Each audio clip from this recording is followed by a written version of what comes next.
Quiero comenzar en esta noche leyendo una cita que encontramos en el libro Cristo en su Santuario.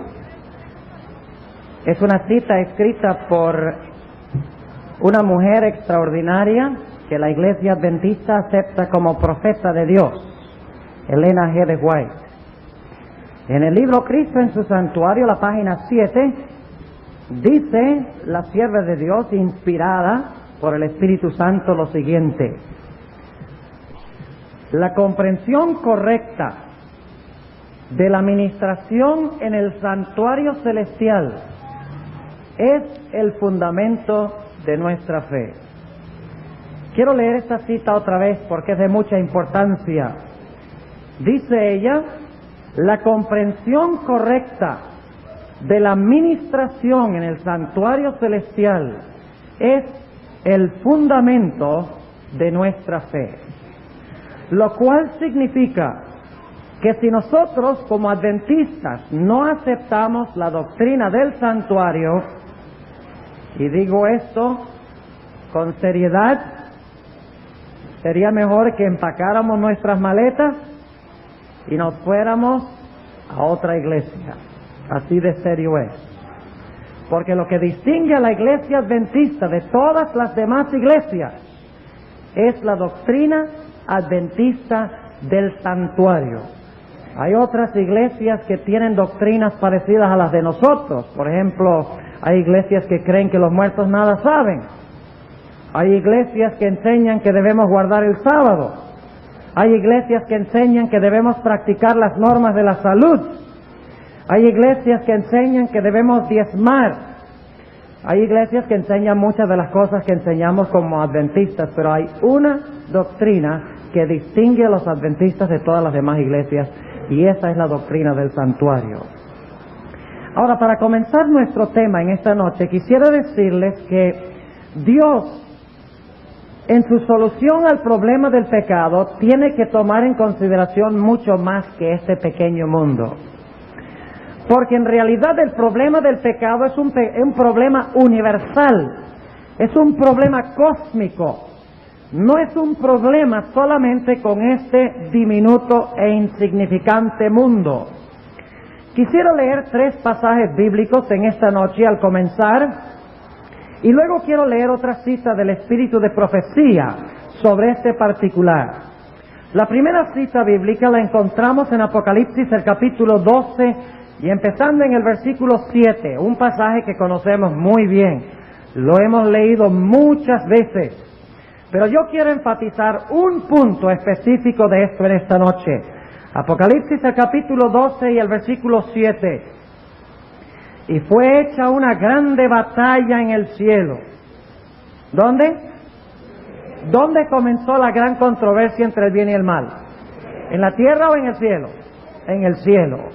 Y fue hecha una grande batalla en el cielo. Miguel y sus ángeles, ¿quién es Miguel? Cristo. Y sus ángeles lidiaban contra el dragón, y lidiaba el dragón y sus ángeles. ¿Cuántos batallones habían en el cielo? 2. ¿Cuántos generales?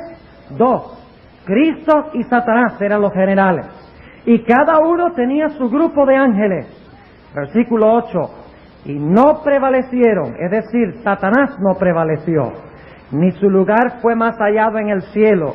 Y fue lanzado fuera aquel gran dragón, la serpiente antigua que se llama Diablo y Satanás, el cual engaña a todo el mundo. Fue arrojado en tierra y sus ángeles fueron arrojados con él. Ahora yo quiero preguntarles, ¿ustedes creen que los argumentos de Satanás contra Dios fueron muy fuertes, siendo que pudo él conquistar a una tercera parte de los ángeles? ¿Ustedes creen que Satanás tenía poder persuasivo? Si logró conquistar a una tercera parte de los ángeles, ¿tenía argumentos fuertes en contra del gobierno de Dios que confundieron a los ángeles? Claro que sí. Y por lo tanto, el pecado se originó en el cielo. La confusión comenzó en el cielo. Las dudas en cuanto a Dios se iniciaron en el cielo. Por lo tanto, cualquier solución al pecado debe tomar en cuenta no solamente la tierra, sino que debe tomar en cuenta ¿qué? El cielo. Notemos 2 textos más. Uno de ellos lo encontramos en Colosenses, el capítulo 1 y el versículo 20. Generalmente cuando nosotros hablamos de la reconciliación, nosotros pensamos que es la tierra la que tiene que reconciliarse con Dios, que el problema que tiene Dios es con este pequeño mundo, con este diminuto planeta, y restringimos nuestra vista solamente a este mundo. Pero quiero que notemos lo que dice Colosenses, el capítulo 1 y el versículo 20. Dice, hablando de Cristo, y por Él reconciliar todas las cosas así. Es decir, por Cristo el Padre va a reconciliar todas las cosas así. ¿Cuáles cosas? Sigamos leyendo. Pacificando por la sangre de su cruz, así lo que está en la tierra como lo que está en los cielos. ¿Qué es lo que reconcilia Jesús por su cruz? Con el Padre. Reconcilia no solamente la tierra, sino que reconcilia las cosas que están ¿dónde? En los cielos, según este texto. Ahora noten también Efesios, el capítulo 1 y el versículo 10. Efesios, el capítulo 1 y el versículo 10. Noten lo que dice. Y de reunir. Ahora, ¿qué significa reunir? Cuando yo reúno algo. Juntar. Lo cual significa que si yo necesito reunir algo, antes estaba ¿qué? Estaba desparramado. O estaba esparcido, ¿cierto? Ahora noten el versículo 10. Y de reunir todas las cosas en Cristo. ¿Quién es el que reúne todas las cosas? ¿Quién es el imán? Cristo. De reunir todas las cosas en Cristo, en la dispensación del cumplimiento de los tiempos. Así las que están en los cielos como las que están ¿dónde? En la tierra. ¿El plan de salvación cubre solamente la tierra? ¿La reconciliación es solamente de la tierra? ¿La reunión de las cosas es solamente en la tierra? No, el plan de salvación es un plan que abarca y soluciona los problemas de todo un universo. Ahora quiero leer una cita del Espíritu de Profecía, de la pluma inspirada de Elena G. de White, que Dios usó y que está en perfecta armonía con lo que acabamos de leer de las Sagradas Escrituras. Esta cita se encuentra en Patriarcas y Profetas, página 55, y noten la percepción profunda que Dios le dio a Elena G. de White. Lo mismo que encontramos en Efesios y Colosenses y Apocalipsis. El conflicto se originó en el cielo y por eso cualquier solución tiene que involucrar no solamente la tierra, sino que tiene que involucrar el cielo. Tiene que involucrar todo el universo. Noten lo que dice la sierva de Dios. Pero el plan de la redención tenía un propósito todavía más amplio y profundo que el de salvar al hombre. El plan de salvación tenía una razón más amplia y profunda que ¿qué? Que de salvar al hombre. Bueno, ¿y cuál es el propósito del plan de salvación entonces? Dice ella, inspirada por Dios, Cristo no vino a la tierra solamente por este motivo. No vino meramente para que los habitantes de este pequeño mundo acatasen a la ley de Dios como debe ser acatada. Y ahora viene la frase clave. Sino que vino para vindicar el carácter de Dios ante el universo. Sigue diciendo, el acto de Cristo morir por la salvación del hombre no solo haría accesible el cielo para los hombres, sino que todo el universo justificaría a Dios y a su Hijo en su trato con la rebelión de Satanás.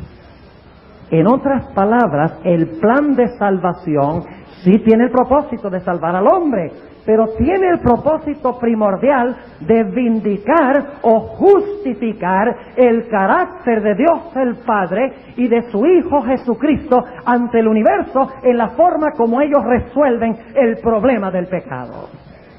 Ahora, en esta noche vamos a estudiar cómo soluciona Dios el problema cósmico, el problema mundial que Él tiene. Y Dios lo hace a través de un edificio que mandó a construir en el Antiguo Testamento, que es un reflejo de un edificio semejante que tiene en el cielo. Se trata del santuario. Dios soluciona el problema universal del pecado en el santuario. Ahora yo quiero repasar básicamente lo que tenemos en el santuario para aquellas personas que son nuevas en nuestro medio. Dios mandó a construir un edificio a los israelitas, a Moisés, en el Antiguo Testamento. Era un edificio que tenía 4 lugares. Y a veces nos olvidamos que tenía 4, a veces decimos tenía 3, no, tenía 4. A veces nos olvidamos que el campamento era parte del santuario. Se le llamaba el campamento del santuario, a donde habitaba el pueblo de Israel. Israel tenía 12 tribus, 3 habitaban al norte del santuario, 3 al sur, 3 al oriente y 3 al occidente. Habitaban rodeando el edificio. Israel necesitaba el edificio para recibir solución por sus pecados. Luego Dios mandó a hacer un atrio o un patio exterior, que es el que encontramos aquí, que estoy mostrando aquí con mis dedos. El atrio exterior. En el atrio había un altar. Ese altar servía para sacrificar animales a Dios. Se derramaba la sangre de los animales y luego entonces se usaba la sangre, como veremos dentro de unos momentos, para introducirla al siguiente apartamento que se conocía como el lugar santo. Esto aquí afuera es el campamento, recuerden, donde vive Israel. Luego tenemos el atrio o el patio. Luego se entra aquí por esta puerta oriental y se entra al lugar santo del santuario. El sacerdote introducía la sangre al lugar santo. Y luego entonces más adentro había otro apartamento llamado lugar santísimo, porque era el lugar de habitación de Dios. Y había un mueble llamado el arca del pacto, y adentro del arca del pacto estaba la ley de Jehová. Y encima de la ley de Jehová se encontraba una tapa del arca que se conocía como el propiciatorio. Así que ese es un repaso del edificio que Dios mandó a construir. Ahora yo quiero preguntar, ¿quiénes están involucrados en la gran controversia entre el bien y el mal? ¿Quiénes están involucrados en la gran controversia entre el bien y el mal? En primer lugar, están involucrados los ángeles. Y yo voy a poner esto aquí en el pizarrón. Involucra a los ángeles celestiales. Porque los argumentos de Satanás fueron en contra de los ángeles. Habló con los ángeles, convenció a una tercera parte. Los otros estaban como en dudas, haciéndose preguntas. Permanecieron leales a Dios, pero tenían incógnitas. Los ángeles leales están involucrados en la gran controversia entre el bien y el mal. En segundo lugar, tenemos nosotros a los penitentes. Y no pongo a los buenos ni pongo a los santos, porque nadie en verdad es bueno ni nadie es santo. Solamente hay penitentes. La palabra penitente significa tristeza por el pecado. Solamente hay los que están tristes por el pecado, los penitentes, en otras palabras. ¿Están involucrados los penitentes o los santos? Vamos a decir, para usar una terminología que nosotros conocemos, ¿están involucrados los santos en la gran controversia entre el bien y el mal? ¿Están presenciando lo que está sucediendo? Claro que sí. En tercer lugar, tenemos los impenitentes. Los impenitentes. ¿Qué queremos decir por impenitentes? Queremos decir aquellos que no se entristecen por sus pecados y por lo tanto aquellos que no abandonan sus pecados. Son impenitentes. La palabra penitencia significa estar triste por el pecado. Significa acongojarse por el pecado. Así que están involucrados los impenitentes en el problema del pecado en el universo, en la gran controversia entre el bien y el mal. Claro que sí, está involucrado. Ahora, ¿quiénes más están involucrados en el problema? En el problema están involucrados Satanás y sus ángeles.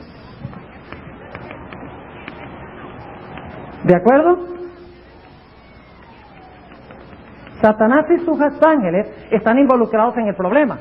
En realidad, Satanás comenzó el problema y perpetúa el problema. Él fue el que lo originó, lo empezó.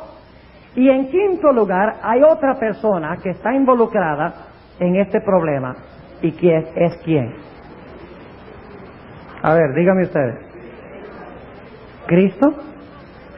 Vamos a poner a Cristo. Vamos a poner 3 cosas aquí. Cristo. ¿Quién más? El Padre y el santuario. Realmente todos son una misma cosa, como veremos en nuestro estudio esta noche. Está involucrado Dios en el problema del pecado. Está involucrado Cristo. ¿Y Cristo qué es? Cristo es Dios, según la Sagrada Escritura. Cristo está involucrado en el problema del pecado. En otras palabras, la deidad, la Trinidad, Dios está involucrado en el problema de solucionar el pecado. Así que estos son los grupos que están involucrados en la gran controversia entre el bien y el mal. Los ángeles fieles, los ángeles leales, los seres celestiales, en otras palabras, que no cayeron. Los penitentes que están en la tierra, los que se arrepienten por sus pecados. Los impenitentes, es decir, los que no se entristecen por sus pecados, los que pecan impunemente, los que ni siquiera se preocupan porque pecan, ni llevan sus pecados a Dios para que Dios los perdone. Luego tenemos en cuarto lugar a Satanás y a sus ángeles que están involucrados activamente, y finalmente tenemos a Cristo, tenemos al Padre, tenemos al santuario involucrado en el problema del pecado. Ahora yo quiero preguntarles, ¿ustedes creen que cualquier solución que Dios implemente debe tomar en cuenta todos estos personajes? ¿Ustedes creen que todos estos personajes deben quedar satisfechos con la forma en que Dios solucionó el problema del pecado? ¿O será que Dios va a acabar con el pecado con un grupo de estos diciendo, quién sabe si Dios habrá actuado correctamente aquí o no? ¿Ustedes creen que todos estos grupos tendrán que convencerse de que Dios ha sido correcto en su forma de tratar el mal, en su forma de resolver el pecado? Claro que sí. Y eso es lo que vamos a ver esta noche. Dios está en control. Pero el control de Dios se manifiesta especialmente en el santuario. Porque es en el santuario, en el cielo, no en la tierra, que Dios soluciona el problema del pecado. Es en el cielo donde Dios desempeña el juicio que resuelve el problema y explica el asunto del pecado a todos los seres del universo para que todos concuerden de que Dios ha sido justo y verdadero en su problema de tratar, en su forma de tratar el problema del pecado. Ahora vamos a hablar del santuario. ¿Dónde se encontraba el pecado en relación con el santuario? Supongamos que se construyó el santuario, no ha entrado ningún pecado todavía. ¿Dónde radicaba el pecado? ¿Dónde estaba el pecado? El pecado estaba en el ¿qué? El pecado estaba en el campamento. ¿Por qué fue que Dios hizo el pecado? ¿Por qué fue que Dios hizo el santuario? Para suplir las necesidades de ¿quiénes? De las personas que vivían afuera. ¿Quiénes necesitaban el santuario? Los que habitaban alrededor. ¿Eran todos los que habitaban alrededor pecadores? ¿Eran pecadores, sí o no? Claro que sí. ¿Necesitaban el santuario como la solución de sus pecados? Claro que sí. El problema se encontraba ¿dónde? El problema se encontraba en el campamento. Porque ahí estaban los pecadores, los que necesitaban el servicio del santuario. Ahora vamos a hablar un momentico de lo que sucedía cuando un individuo pecaba en el campamento. Supongamos que un hombre maltrató a su esposa. Después de hacerlo dice, oye, yo sé que yo no debería haber hecho esto. Enojarme es pecado. He traído desunión y discordia en mi hogar. ¿Qué puedo hacer? Dios ha dado provisión para nosotros los pecadores en el campamento. Ese pecador, y ustedes pueden leerlo en Levítico el capítulo 4, ese pecador tomaba un cordero de 1 año, cordero joven, un cordero sin mancha, sin mácula, sin ninguna mancha de pecado. No quedaba ningún hueso. Llevaba este animalito al atrio del santuario al lado del altar del sacrificio. Venía donde se encontraba el sacerdote y le decía, mire, yo he cometido tal pecado, yo me he enojado con mi esposa, yo sé que es pecado, estoy triste por lo que he hecho, pero yo sé que la paga del pecado es muerte y he traído aquí mi corderito al santuario. Ahora yo quiero preguntarles, ¿el cordero era culpable? ¿El cordero había cometido algún pecado? ¿Qué era el cordero? El cordero era inocente. ¿Merecía el cordero morir? ¿Había cometido el cordero el pecado? No, el cordero no merecía morir, era inmaculado, era perfecto, era santo. Y era traído por el pecador. El cordero debía vivir y el pecador debía morir. ¿De acuerdo? Y ahora el pecador viene, y ustedes pueden leerlo ahí en Levítico el capítulo 4, los primeros versículos. Traía el cordero y el sacerdote le decía, quiero que pongas tus manos sobre la cabeza del cordero y que confieses tus pecados sobre la cabeza de ese animal. Y el pecador con sus 2 manos colocaba las manos sobre la cabeza de ese cordero. Muy significativo que era la cabeza, porque la cabeza es el lugar donde se encuentra el cerebro del ser humano, a donde se forma el carácter, a donde está la conciencia.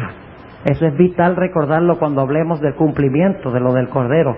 No se coloca las manos en cualquier parte del cordero, se coloca en la cabeza del cordero. Y luego entonces el sacerdote le decía al pecador: tu pecado ha sido transferido al cordero, al inocente cordero, ha sido transferido, ha sido pasado de ti al cordero.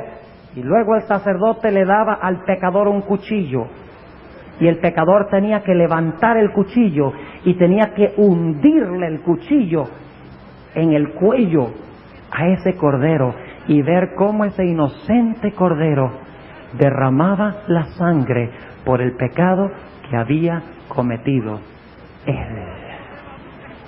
Ahora, los sacrificios en Israel se volvieron algo común. Ya la gente mataba y ni siquiera se preocupaba por eso. Y en el mundo hoy, como vemos tanta violencia en la televisión, la muerte no significa mucho para nosotros tampoco. Pero imagínese a Adán cuando tuvo que matar el primer cordero, no había muerte. ¡Qué terrible! Tomar ese corderito inocente, inmaculado, puro, que no tenía nada de culpabilidad, y que Adán colocara sus pecados sobre el cordero y tuviera él mismo que levantar el cuchillo y tuviera que matar a ese inocente cordero que había cargado o que estaba cargando los pecados de Adán. Así era que el pecador venía, colocaba sus pecados sobre la cabeza del cordero, mataba al cordero. Y ahora yo quiero preguntarles, ¿el pecador podía irse a su casa con la seguridad de que estaba perdonado? ¿Podía irse el pecador a su casa saltando de alegría y diciéndole: gloria al Señor, mi pecado ha sido perdonado? ¿Podía decir el pecador eso? Claro que lo podía decir, porque su pecado había sido colocado ¿sobre qué? Su pecado había sido colocado sobre el cordero. Ahora, ¿quién es el verdadero cordero de Dios? El verdadero cordero de Dios que quita el pecado del mundo es Cristo Jesús. Noten lo que dice Isaías el capítulo 53. Isaías el capítulo 53, un texto muy conocido por todos nosotros. Dice en Isaías 53 y el versículo 3 en adelante lo siguiente: despreciado y desechado entre los hombres, varón de dolores, experimentado en quebranto, y como que escondimos de él el rostro, fue menospreciado y no lo estimamos. Ciertamente llevó él nuestras enfermedades y sufrió nuestros dolores, y nosotros le tuvimos por azotado, por herido de Dios y abatido. Y ahora noten el versículo 5: mas él herido fue por nuestras rebeliones, molido por nuestros pecados, el castigo de nuestra paz sobre él, y por su llaga fuimos nosotros curados. El verdadero Cordero de Dios es Jesús, inmaculado, perfecto, inocente, quien murió en la cruz del Calvario, simbolizado por el altar. Murió en la cruz del Calvario, cargando los pecados ¿de quién? Cargando los pecados míos, cargando los pecados suyos, que le fueron colocados por el Padre sobre él. Pero ahora tenemos un problema, y es el siguiente: cuando el pecador se iba a su casa perdonado, ¿era eso el fin del pecado que él había colocado sobre el Cordero? ¿Era el fin? No, porque habían ¿cuántos apartamentos más? Habían 2 más: el lugar santo y el lugar santísimo. El Cordero moría en el atrio, los pecados eran colocados sobre su cabeza en el atrio, derramaba su sangre en el atrio, pero después de derramar la sangre del Cordero en el atrio, ¿qué sucedía? El sacerdote tomaba sangre y entraba con la sangre ¿dónde? Entraba con la sangre al lugar santo, y a veces no entraba con la sangre, pero en el lugar santo comía de la carne del Cordero, y así el pecado era transferido del pecador a la sangre del Cordero al sacerdote. Ahora, yo quiero preguntarles lo siguiente. ¿La sangre contamina o purifica? ¿Qué me dicen? ¿La sangre contamina o purifica? Han respondido como casi en todos los lugares donde he hablado de ese tema. Casi todo el mundo dice que la sangre purifica. Y la Biblia dice que la sangre purifica. ¿No es cierto?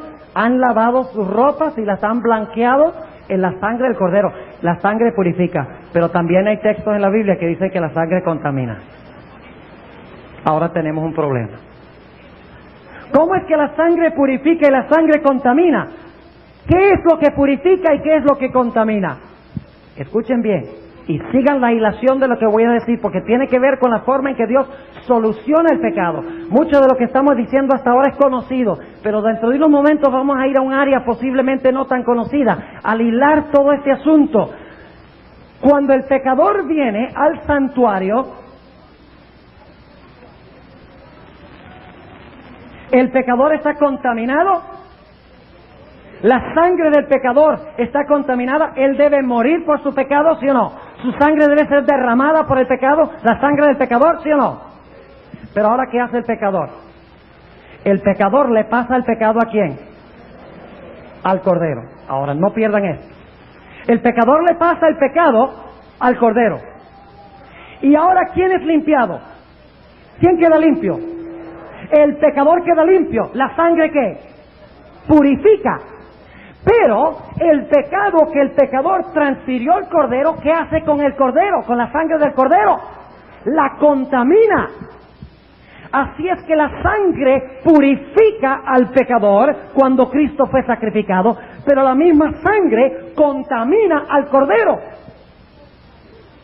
Y ustedes dirán, ¿cómo así? Bueno, ¿y el pecado no fue transferido al Cordero? ¿Acaso el pecado no fue transferido al Cordero por la colocación de las manos encima de la cabeza? Claro que sí. Significa que ahora la sangre del Cordero, es decir, el Cordero es culpable de los pecados de las personas cuyos pecados han sido colocados sobre su cabeza. Ahora yo les pregunto, ¿es justo eso? Humanamente hablando, ¿el Cordero era culpable o inocente? ¿Y el pecador era culpable o inocente? El pecador era culpable. Y ahora se hace un trueque muy interesante. El pecador se va limpio y el Cordero, la sangre del Cordero queda contaminada. Así que les pregunto, ¿la sangre purifica o la sangre contamina? La sangre hace ambas cosas. Cuando el pecador se iba a su casa, se iba limpio, porque sus pecados no estaban sobre él, sino que sus pecados estaban sobre ¿quién? Sobre el Cordero, en la sangre del Cordero. Y luego, ¿qué hacía el sacerdote? El sacerdote tomaba la sangre del Cordero y a veces tomaba la carne, a veces la sangre y a veces la carne, no importa, porque fue transferido realmente al Cordero. Y la carne y la sangre son intercambiables. Vamos a leer eso en las Sagradas Escrituras. Noten lo que dice el libro de Levítico. Levítico al capítulo 6. ¿Cómo era transferido el pecado al santuario por el sacerdote? El sacerdote tomaba los pecados sobre sí. El libro de Levítico. En primer lugar vamos a leer el capítulo 6. Levítico el capítulo 6. Y vamos a leer el versículo 29 y 30. Levítico 6, 29 y 30. Dice lo siguiente. Todo varón de entre los sacerdotes la comerá, es decir, la carne. Es cosa santísima, mas no se comerá de expiación alguna, de cuya sangre se metiere, ¿dónde? En el tabernáculo del testimonio, para reconciliar en el santuario. ¿A dónde se llevaba la sangre? La sangre se llevaba dentro del tabernáculo del testimonio. O sea, este edificio se llamaba el tabernáculo del testimonio. Los apartamentos santo y santísimo. La sangre era introducida al lugar santo por medio del sacerdote. Ahora, noten también que a veces el sacerdote se comía la carne. Levítico el capítulo 10 y el versículo 17 y 18. Levítico el capítulo 10 y el versículo 17 y 18 dice... Y Dios le está reclamando a Aarón y a Moisés.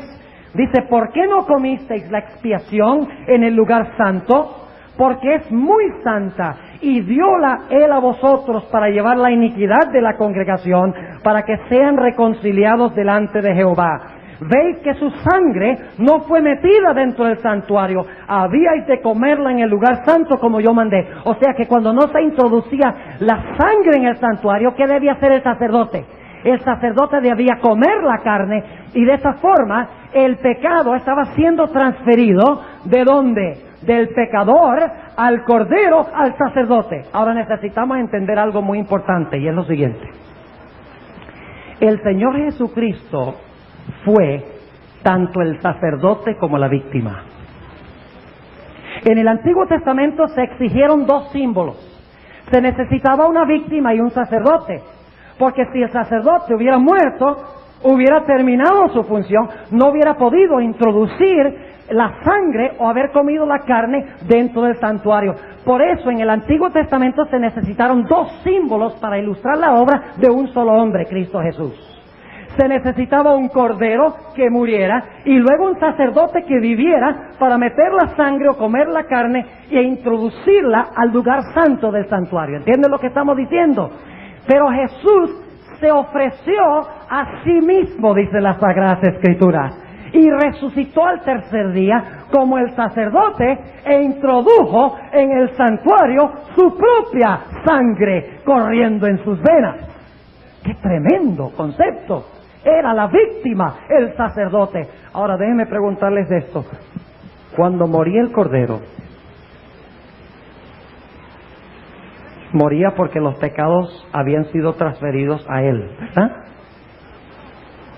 Y cuando el sacerdote entraba con la sangre al lugar santo, ¿estaba esa sangre contaminada de pecado? ¿Sí o no?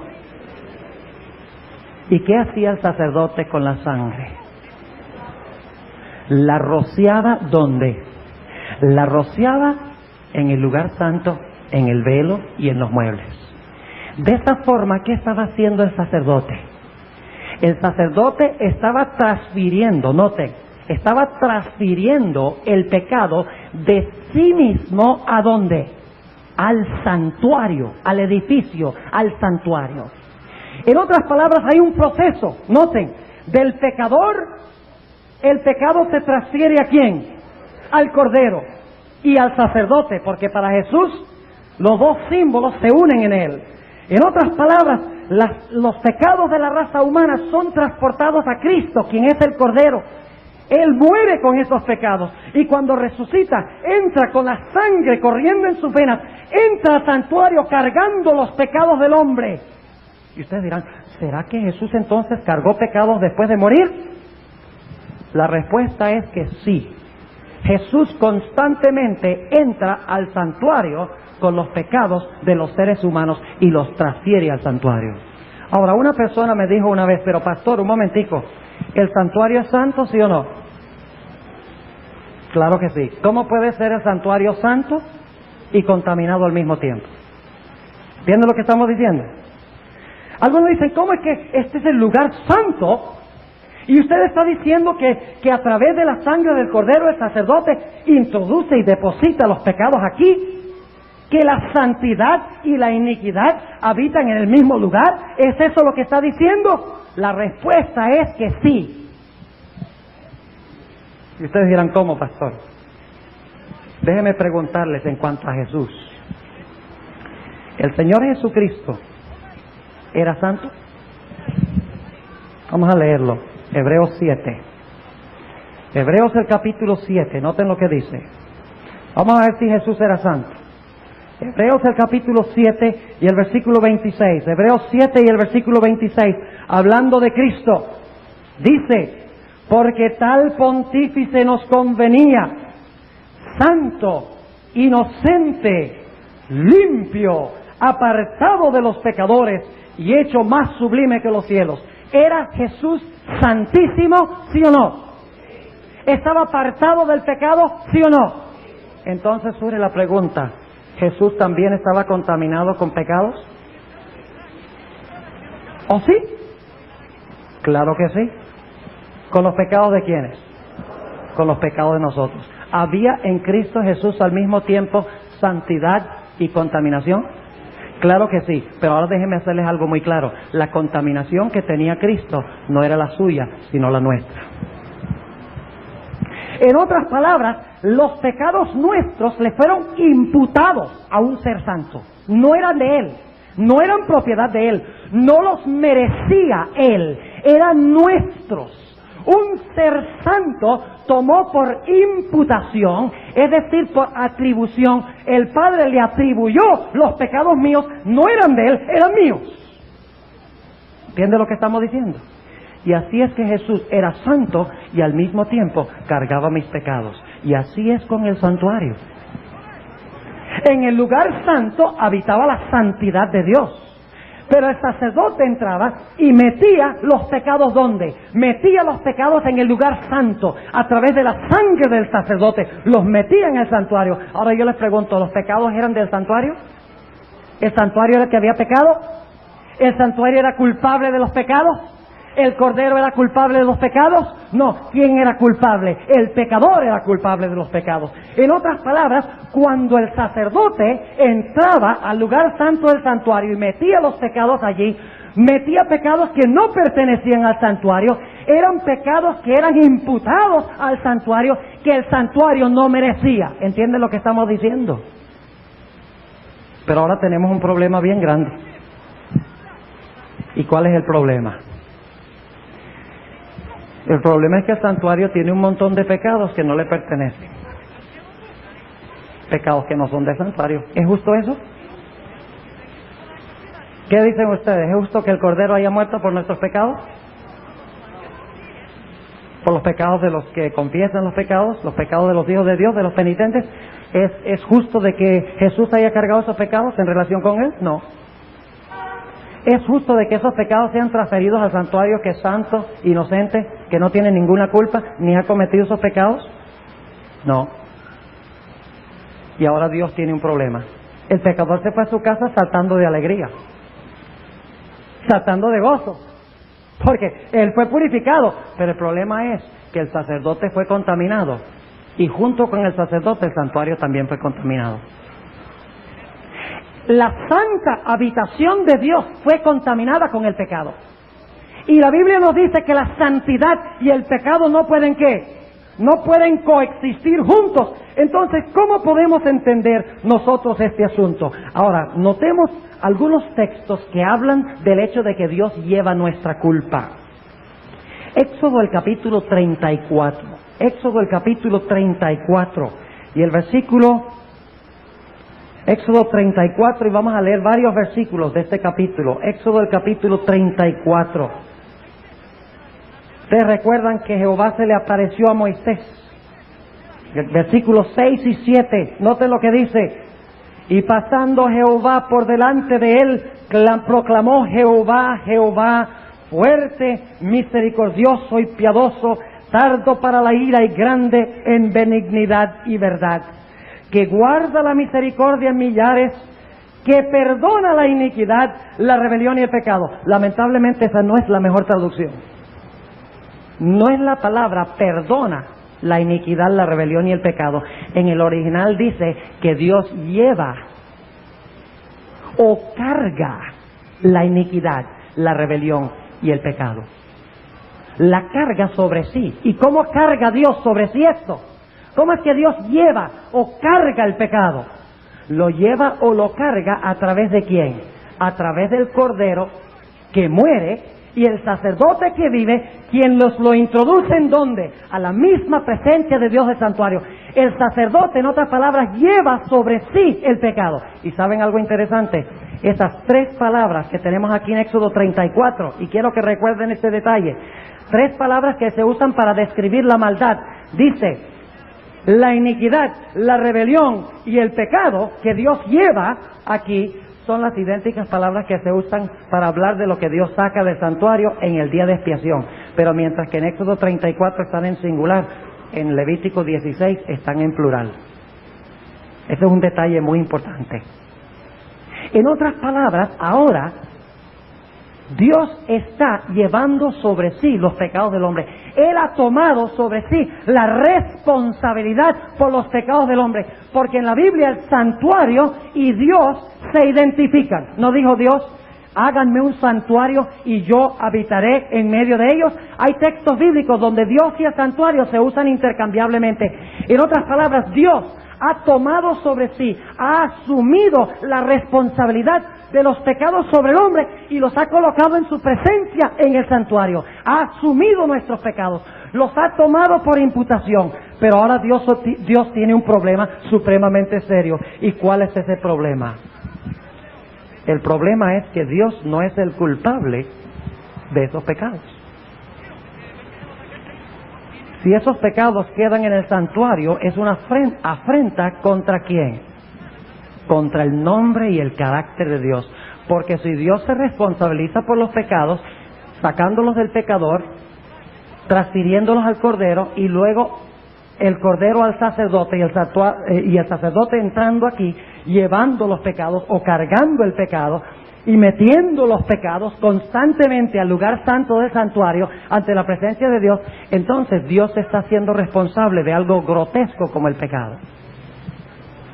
Y eso nos crea un problema tremendo, ¿no es cierto? Me parece que eso crea un problema extraordinario. Noten lo que dice en el libro de Levítico, el capítulo 15 y el versículo 31. Noten si los pecados contaminan el santuario. Levítico, el capítulo 15 y el versículo 31 dice: así apartaréis los hijos de Israel de sus inmundicias, a fin de que no mueran por sus inmundicias, ensuciando mi tabernáculo que está entre ellos. ¿Qué pasa cuando se transfieren los pecados al santuario? Dice aquí que el santuario se ¿qué? El santuario se ensucia, según dice aquí. En otras palabras, tenemos algo maravilloso. Y lo maravilloso es que aunque yo soy pecador, cuando yo acepto la sangre de Cristo, la sangre de Cristo está en lugar de mi sangre. La sangre que Él derramó está en lugar de la sangre que yo debo derramar. Y yo me puedo ir a mi casa perdonado. Y Cristo toma esos pecados sobre sí mismo, los lleva, como dice la Escritura, y los introduce ¿dónde? Y los introduce al lugar santo, y los lleva sobre su cuerpo, los lleva sobre sí, y los mete constantemente en el santuario. En otras palabras, lo que estamos diciendo es que el pecado asume la responsabilidad por los pecados de los seres humanos. Ahora, había dos formas en que se podía contaminar el santuario, y debemos entender este punto. Había una forma legal de contaminar el santuario, y había una forma ilegal de contaminar el santuario. Y es muy importante que reconozcamos las dos clases de pecado. La forma legal de contaminar el santuario. ¿Y cómo se contaminaba el santuario? Como dijimos, ¿qué era lo que contaminaba el santuario? ¿La qué? La sangre. ¿Qué tenía la sangre? A la sangre le fue imputado el pecado que no era del Cordero le fue dado a él. En otras palabras, la sangre contaminaba el santuario porque en la sangre se llevaba ¿qué? Se llevaba el pecado. Esa era la forma legal. El pecador le daba los pecados a través de la sangre al Cordero. El Cordero moría por los pecados. Luego el sacerdote, quien vivía, Cristo, quien resucitó, llevó su propia sangre cargando los pecados del hombre dentro del santuario y depositó los pecados en el lugar santo. Esta era la forma legal. Ahora, esa clase de transferencia le daba perdón al pecador, ¿sí o no? Sí. Este era el proceso legal que Dios había establecido. En otras palabras, del pecador, la sangre limpia al pecador, contamina al Cordero y al sacerdote, y luego a través del Cordero y el sacerdote entra la sangre y contamina el santuario, y continúa contaminando y contaminando el santuario con pecados que no son del santuario, ni cometió el santuario, ni por los cuales Dios es culpable. Pero había una forma ilegal de contaminar el santuario también. No crean ustedes que solamente entraban los pecados de los buenos al santuario, que entraban los pecados de los penitentes al santuario, ni se crean eso. Al santuario también entraban los pecados de los impenitentes. Pero entraban de una forma ilegal, de una forma distinta. Y nosotros queremos analizarlo esto a continuación. Noten las formas en que los pecados podían entrar al santuario cuando una persona no era penitente. Cuando una persona no se arrepentía, cuando cometía pecados que la Biblia llama con la mano alzada, esos pecados contaminaban el santuario, pero lo contaminaban de una forma distinta. Y no les voy a decir cómo lo contaminaban todavía, porque eso vamos a hablar hacia el final del tema esta noche. Noten lo que dice Números 19, Números el capítulo 19. Y vamos a leer el versículo 13, Números 19 y el versículo 13 dice: cualquiera que tocare en muerto, en persona de hombre que estuviere muerto, y no se purificare. ¿Y cómo se purificaba? Y vamos a leer el versículo 37 para captar el contexto. Porque han adulterado. ¿Qué es lo que ha hecho Israel? ¿El adulterio es pecado? ¿Cuál mandamiento? Séptimo.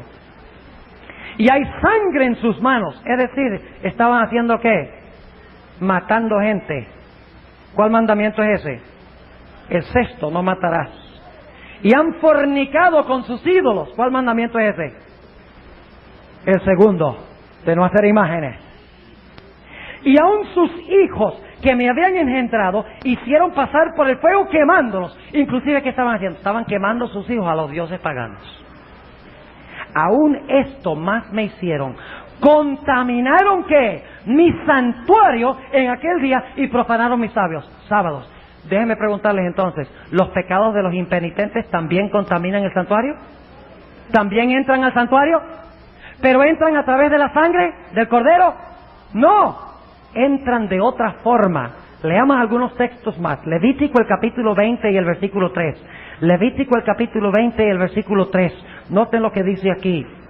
Y yo pondré mi rostro contra el tal varón que ofrece a sus hijos al dios Molec, y lo cortaré de entre su pueblo, por cuanto dio de su simiente a Moloc, contaminando mi santuario y amancillando mi santo nombre. Es decir, que cuando el santuario se contamina, ¿qué pasa? ¿Qué pasa cuando el santuario se contamina? Se profana el nombre de ¿quién? De Dios, porque Dios ha tomado la responsabilidad por el pecado nuestro. ¿Están entendiendo lo que estamos diciendo? En otras palabras, el nombre de Dios es amancillado, el nombre de Dios es profanado. ¿Cuándo qué? Cuando el hombre introduce el pecado al santuario y el santuario no es responsable por los pecados que se han cometido. Leamos un texto más. En el Salmo 106 y el versículo 36 al 39, Salmo 106 y el versículo 36 al 39. Noten lo que dice en cuanto a la forma ilegal de introducir el pecado. Dice: y sirvieron a sus ídolos, los cuales les fueron por ruina, y sacrificaron sus hijos y sus hijas a los demonios, y derramaron la sangre inocente, la sangre de sus hijos, de sus hijas, que sacrificaron a los ídolos de Canaán, y la tierra fue contaminada con sangre. Ahora yo les pregunto entonces, cuando el pecado entra al santuario, ¿quién se hace responsable por el pecado? ¿Quién se hace responsable? ¿Quién era originalmente responsable? ¿Quién se hizo responsable por el pecado? El Cordero. Y luego el Cordero, ¿qué hizo? Introdujo el pecado ¿dónde? Al lugar santo, llevando su propia sangre. Jesús entró con su propia sangre, cargando los pecados ante la presencia del Padre. Y cuando los confesamos, los mete, y los mete, y los mete. Y cuando los impíos pecan con la mano alzada contra Dios, entra ilegalmente el pecado, y entra, y contamina el santuario. Y ahora Dios tiene un problema tremendo en sus manos. El pecador no tiene problemas, porque el pecador se fue saltando de alegría para su casa. Se fue contento, se fue gozoso, se fue en paz, porque recibió perdón. ¿Quién es el que tiene el problema ahora? El que tiene el problema es Dios. Porque su santo nombre es amancillado, su santo nombre es profanado, porque Él ha tomado la responsabilidad por pecados que Él no cometió. Él ha tomado la responsabilidad por todos los pecados que han sido metidos en el santuario, sean de los justos y de los injustos, y esos pecados no son de Él. Y ese ha sido el argumento de Satanás. Mira, ¿cómo tú vas a salvar al pecador y asumir el pecado sobre ti mismo si el pecador es el que merece morir? No tú. ¿Entiendes lo que estamos diciendo? Así que Dios tiene un problema de mayor envergadura que Él tiene que resolver. su nombre es amancillado y el santuario se llena de pecados legales y de pecados ilegales. El santuario está que revienta con los pecados de los seres humanos, pues Dios ha asumido y se ha hecho responsable por los pecados de los seres humanos. Ahora preguntémonos, ¿cómo hace Dios para que el universo vea que aunque Él asumió la responsabilidad por los pecados, en realidad los pecados son culpa de otro? Lo soluciona en el lugar santísimo del santuario.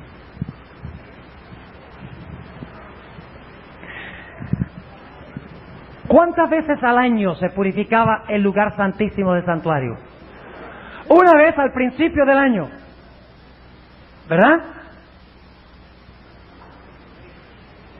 ¿Sí? Bueno, parcialmente correcto, era una vez al final del año. Una vez al final del año, cuando se estaba terminando el año religioso judío, y al final, antes de comenzar el año nuevo, se purificaban los pecados. Ahora, es muy interesante que durante todo el año en Israel la gente seguía este proceso. El pecador ponía sus pecados sobre el cordero, quedaba limpio y se iba, pero los pecados no eran borrados. Los pecados le pasaban a la sangre del sacerdote. Luego el sacerdote con su sangre viva, en el caso de Cristo, entra al lugar santo del santuario cargando los pecados del hombre. Y constantemente entra con los pecados, cargándolos en su sangre, y lleva los pecados, y entra los pecados, y el santuario se va llenando, y se va llenando, y se va hinchiendo, hasta que el santuario está que revienta de los pecados que han entrado legalmente e ilegalmente. Yo les pregunto, ¿ustedes creen que hay algún momento en que Dios tiene que purificar toda esta suciedad que se ha reunido en el santuario? ¿Ustedes creen que Dios va a habitar por la eternidad con la iniquidad en su presencia, con el pecado en su presencia, con la falta de santidad en su presencia? ¿O hay un momento en que todos estos pecados que han entrado al santuario tienen que purificarse? ¿Qué creen ustedes? Dios tiene que purificar, ¿qué? Dios tiene que purificar al santuario para vindicar su nombre, porque Él ha tomado sobre sí todos los pecados y no son de Él. Si Él los conservara por la eternidad, Él se haría responsable eternamente por ellos. No puede hacer eso, porque Él no los cometió. Es necesario, en otras palabras, sacar los pecados del santuario, de tal manera que el nombre de Dios pueda nuevamente ser vindicado y pueda ser justificado ante los seres del universo. Y eso se hacía en el día de expiación. Aquí es que se vindica a Dios. Hasta el lugar santo Dios tiene un problema. ¿Están entendiendo lo que estamos diciendo?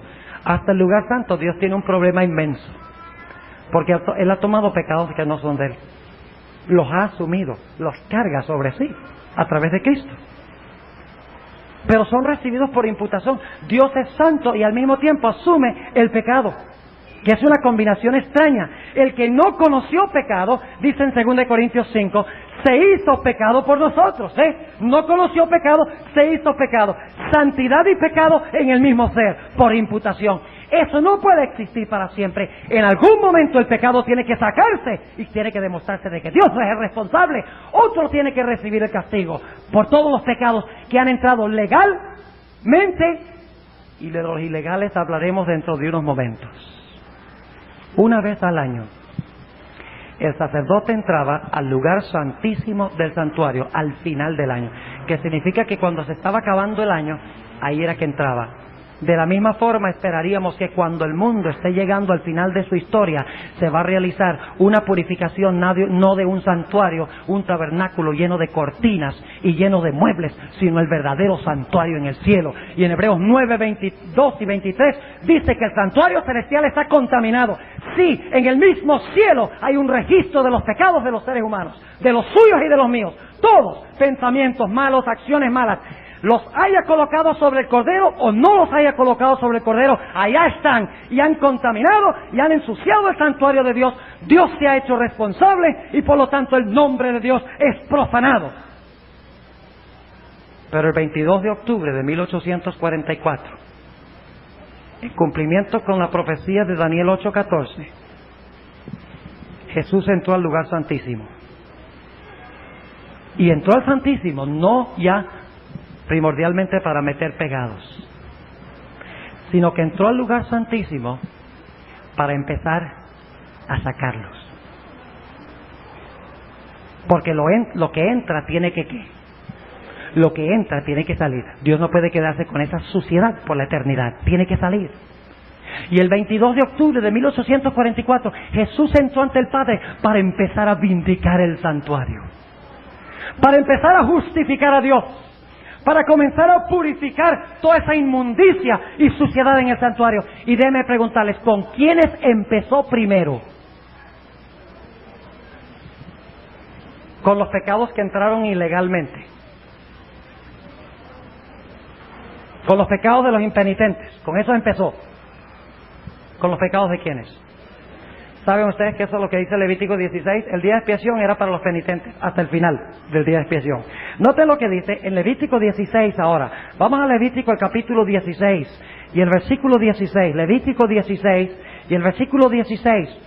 Noten que al principio del día de expiación, cuando se escogía el macho cabrío para el Señor, era para expiar los pecados, para limpiar los pecados de los hijos de Dios, exclusivamente, del Israel de Dios.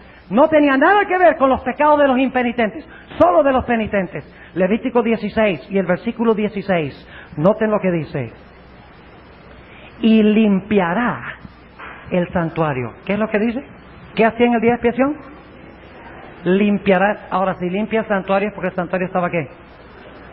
Ustedes pueden limpiar una casa si no está sucia. ¿Qué se hacía en el día de expiación? Antes del día de expiación, ¿qué pasaba con el santuario? Se ensuciaba y se ensuciaba y el sacerdote metía y el santuario cargaba y el nombre de Dios cada vez peor y peor y peor. Mire, Él se hace responsable por los pecados, tremendo problema que tiene. Pero entonces llegaba el día de expiación y se hacía lo contrario. Ahora fíjense el proceso. El pecado era transferido del pecador ¿a dónde? Al cordero y al sacerdote. Y el sacerdote cargaba el pecado ¿dónde? En el santo, y me ministraba en el santo, y llevaba los pecados sobre su sangre, la responsabilidad del pecado, constantemente, y llenaba el santuario con los pecados de los seres humanos. Pero llegó un día en que el sacerdote, ahora, en vez de meter los pecados, los iba ¿a qué? A sacar. En lugar de continuar contaminando el santuario, lo iba ¿a qué? A purificar. ¿Ustedes recuerdan estas tres palabras en Éxodo 34? Que estaban en singular, que Dios asume mi iniquidad, mi rebelión y mi pecado en singular.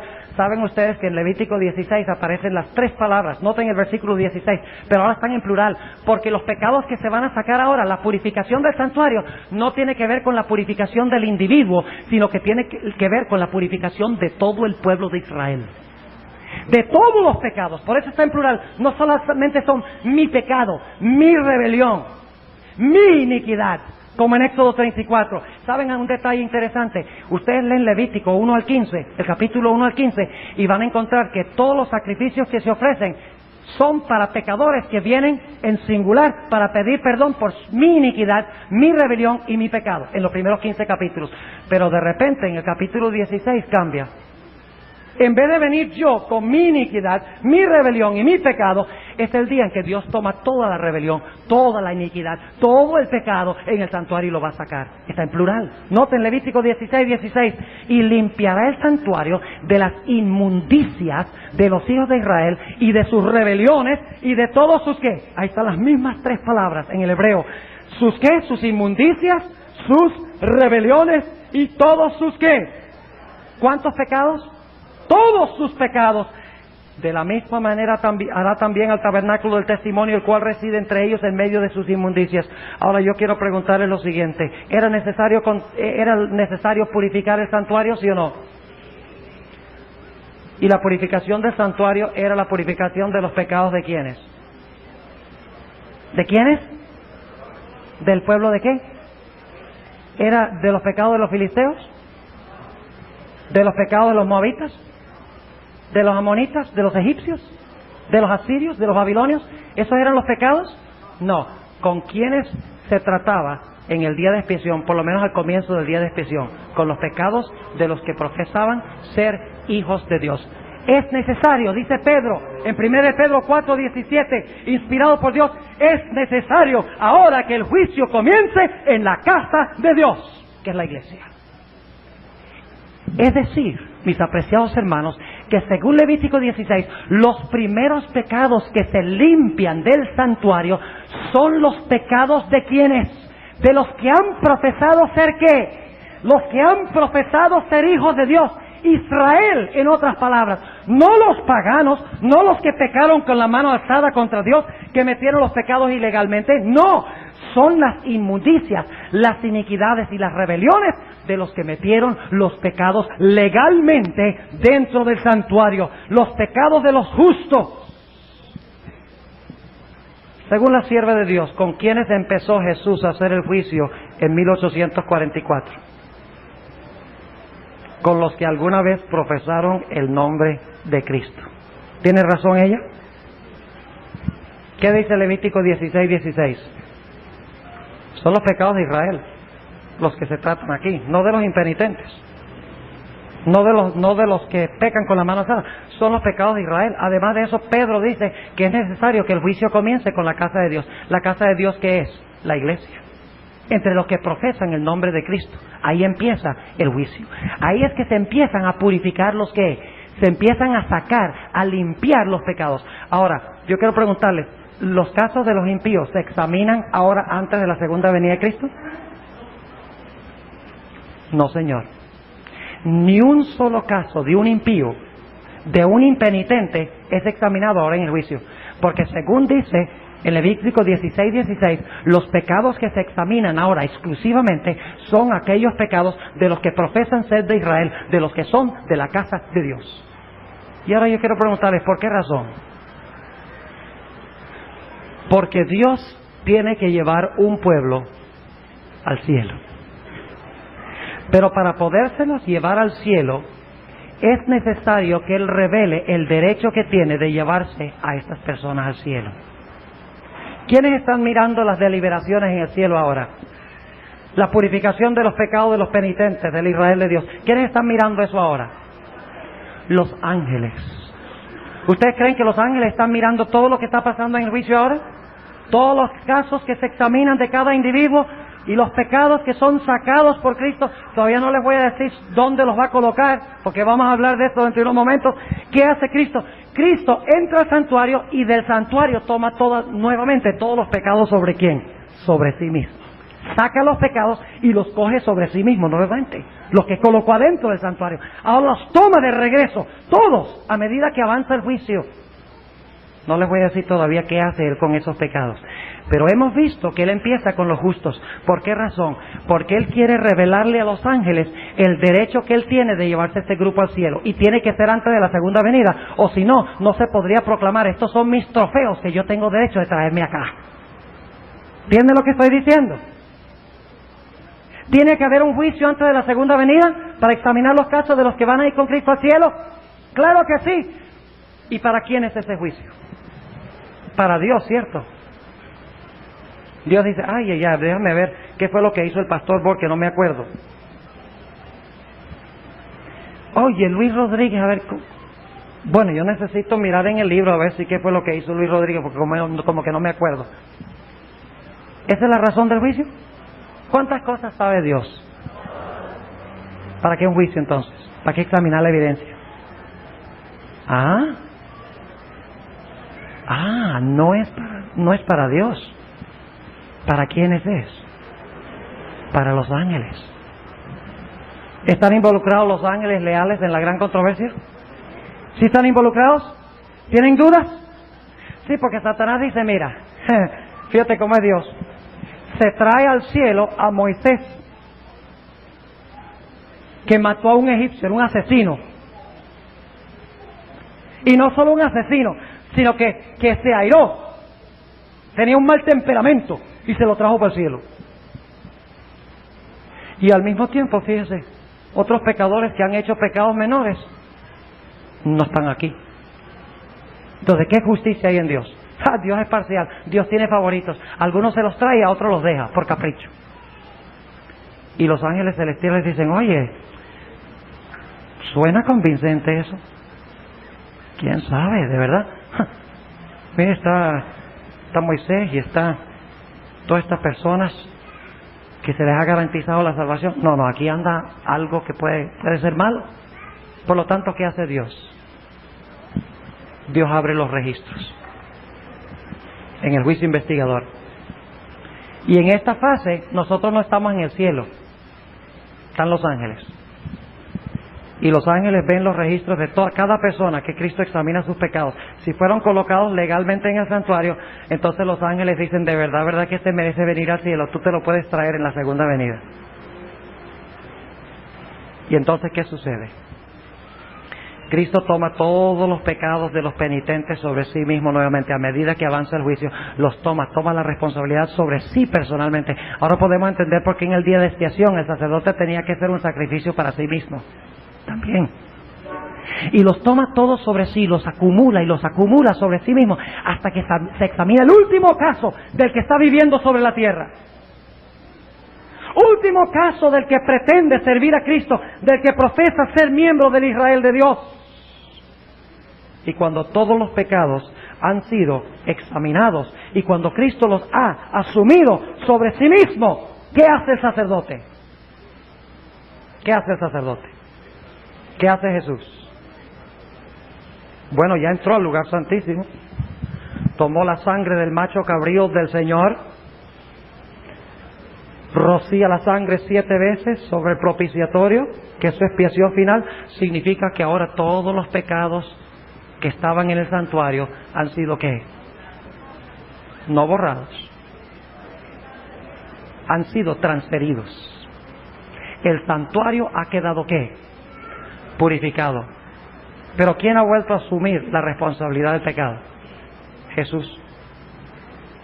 Y ustedes dicen, ¿cómo sabemos esto? Fíjense cómo Dios transfiere el pecado para resolver el problema. Él llega, rocía, toma los pecados sobre sí mismo, y luego la Biblia dice, allí en el capítulo 16 de Levítico, que el sumo sacerdote salía a la puerta del lugar santo. ¿Y quién se encontraba esperando ahí?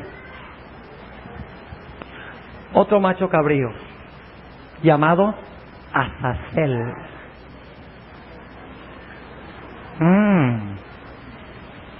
Azazel. ¿Era Dios responsable por los pecados de los santos? ¿Era responsable Dios por los pecados de los santos? ¿Se hizo responsable? ¿Era verdaderamente responsable? No. ¿Quién es el responsable? Satanás. Porque él fue el que originó el problema. Él fue el originador, el perpetuador del pecado. Él es el verdadero culpable. Y por lo tanto ahora el sumo sacerdote viene al altar del tabernáculo. ¿Y qué hace? Coloca. Ahora díganme ustedes, ¿el sacerdote volvió a tomar sobre sí los pecados del santuario, sí o no? Claro que sí. Porque ahora ¿qué hace? Coloca sus manos sobre la cabeza de ¿quién? Versículo 21 de Levítico 16.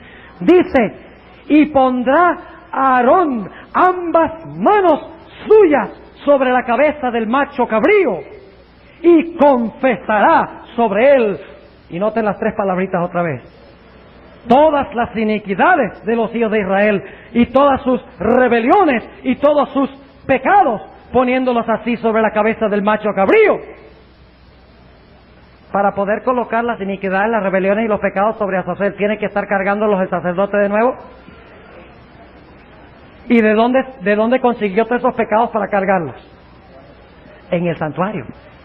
¿Es el sacerdote responsable por esos pecados? ¿Es el culpable de esos pecados? ¡No! Ahora noten, ¿qué está haciendo Dios? Dios está tomando la responsabilidad que Él asumió por un tiempo, y ahora, a través del sacerdote, ahora esa responsabilidad la lleva y la coloca sobre el verdadero culpable, que es ¿quién? Satanás. Azazel. ¿Y ahora queda limpio el santuario, sí o no? ¿Queda limpio el registro de Dios? ¿Es vindicado Dios de que Dios fue justo y verdadero en todas sus decisiones? ¿Los ángeles reconocen eso? Lean Apocalipsis 4 y 5, donde los seres celestiales dicen: justos y verdaderos son tus caminos, oh Jehová. Los ángeles reconocen que Dios es justo en llevar a esta gente para el cielo, que se los puede llevar al cielo legalmente, porque ellos han confesado sus pecados. Satanás es el verdadero culpable de los pecados que han cometido, y ahora los pecados son colocados sobre la cabeza de Satanás. Y quiero preguntarles algo. ¿Cuándo son los pecados colocados sobre la cabeza de Satanás? En el cumplimiento. Cuando se cierra la puerta de la gracia. Cuando ya todos hayan decidido, para bien o mal, santidad o iniquidad. Cuando ya no vayan a entrar más pecados al santuario. ¿Oyeron lo que dije? Cuando ya no haya más pecados de gente que entren al santuario, es decir, los pecados de los penitentes, por lo menos, cuando ya no entren más, ese es el momento cuando Cristo Jesús viene y coloca los pecados sobre la cabeza de Azazel. ¿Y saben ustedes algo? Azazel va a tratar de escaparse de las manos de Cristo. Va a tratar de escaparse de las manos de Jesús. Durante el periodo, después del cierre de la gracia y antes de la segunda venida, hay un periodo tremendo de tribulación en la tierra. ¿Quién está controlando y dominando la tierra? Por permiso de Dios. Satanás está controlando y está dominando y está causando desastres. ¿Qué está tratando de hacer? Está tratando de hacer caer, si fuere posible, aún a quienes, a los escogidos. Trata de escaparse y de zafarse. Y quiero leerles una cita donde la hermana White dice que si se pudiera zafar después que los pecados le han sido colocados, si puede conquistar a los hijos de Dios cuyos pecados han sido sacados del santuario, entonces los hijos de Dios estarían perdidos. Noten la cita del Espíritu de Profecía, una tremenda cita de la hermana White, donde ella dice lo siguiente. A ver si puedo conseguirla aquí. Aquí está. Dice, y esta es una cita que no ha sido publicada en ningún libro, es de la colección de Spalding. Pueden conseguirla en el Centro White. Pueden ustedes escribirles en Washington, ellos les mandan una copia de esto. La referencia es QA 43C50, es una cita de la hermana White. Es QA 43C50 de la colección de Spalding. Y noten lo que dice la sierva de Dios. Vi que la obra de Cristo en el santuario terminará pronto. Y después que concluya su obra allí, vendrá a la puerta del primer apartamento, como lo dice en Levítico 16. Y confesará los pecados de Israel. ¿Los pecados de quiénes? ¿De los filisteos? ¿De los impíos? No, confesará los pecados de Israel sobre la cabeza del macho cabrío. Entonces se ceñirá con sus vestiduras de venganza. Las plagas caerán sobre los impíos y no caerán hasta que Jesús se ciña de dichas vestiduras y se siente sobre la gran nube blanca. Eso es cuando se cierra la puerta de la gracia. Entonces, noten lo que dice, entonces mientras están cayendo las plagas, el macho cabrío está siendo llevado al desierto. ¿Qué pasa durante las plagas? ¿Quién era el que tomaba el macho cabrío? Un hombre idóneo, dice allí. ¿Y quién es ese hombre idóneo? ¿Quién es el hombre idóneo? El sumo sacerdote. ¿Y quién es ese? Jesús. Dice, mientras las plagas están cayendo, el macho cabrío está siendo llevado al desierto. Ahora escuchen. Procura escaparse. Inclusive falsifica la segunda venida de Cristo. Según dice 2 Tesalonicenses 2. Procura escaparse con todas sus fuerzas. Pero la mano que se lo lleva lo sujeta con firmeza. Si llegase a escaparse, Israel perdería sus vidas. Vi que tomaría tiempo conducir al macho cabrío a la tierra del olvido, después que se coloquen los pecados sobre su cabeza. Por eso, después que se cierra la puerta de la gracia, y entre la cierre de la gracia y la segunda venida, hay un periodo de ¿qué? De tiempo donde Satanás trata de lograr desastres en el mundo y tomar control del mundo, inclusive de los escogidos, y escaparse de las manos de Jesús.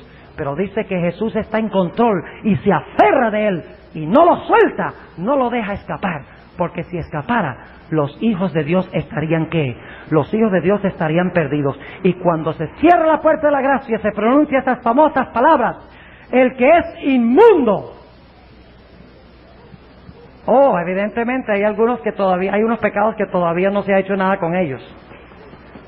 El que es inmundo, sea inmundo todavía.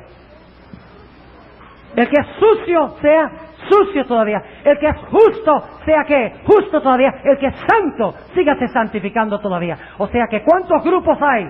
Hay dos: los santos y los injustos. ¿Y qué va a hacer Cristo con los santos? ¿Se los va a llevar dónde? ¿Legalmente se los puede llevar?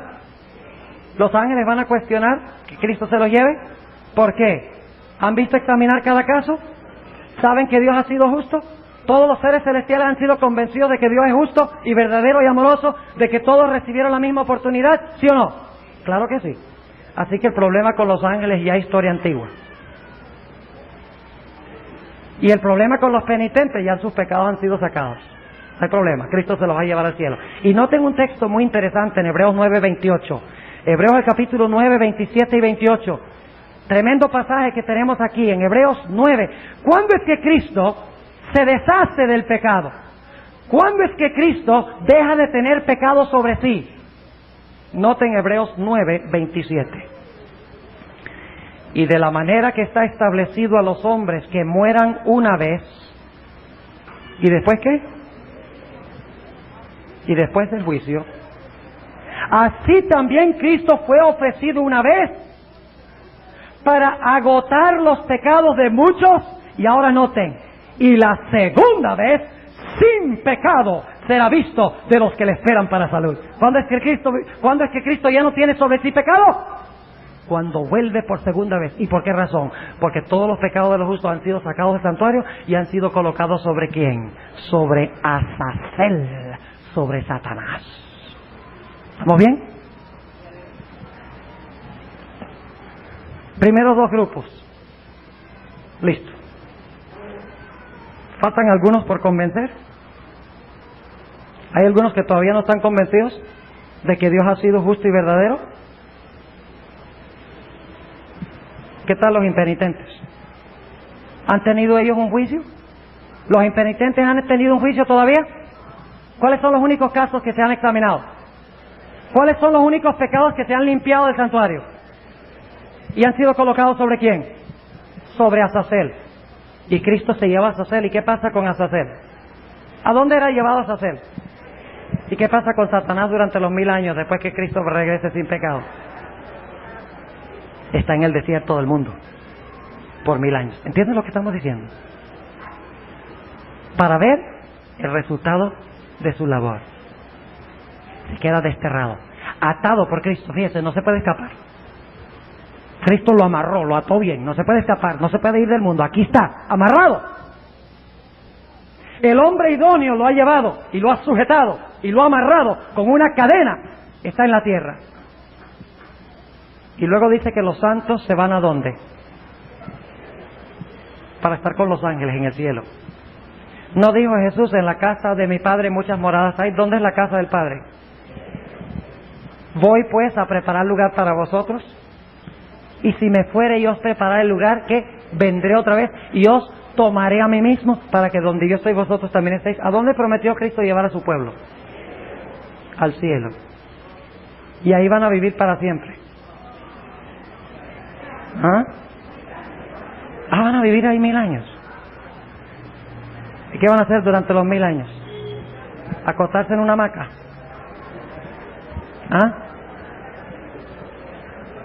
¿Quiénes falta por juzgar?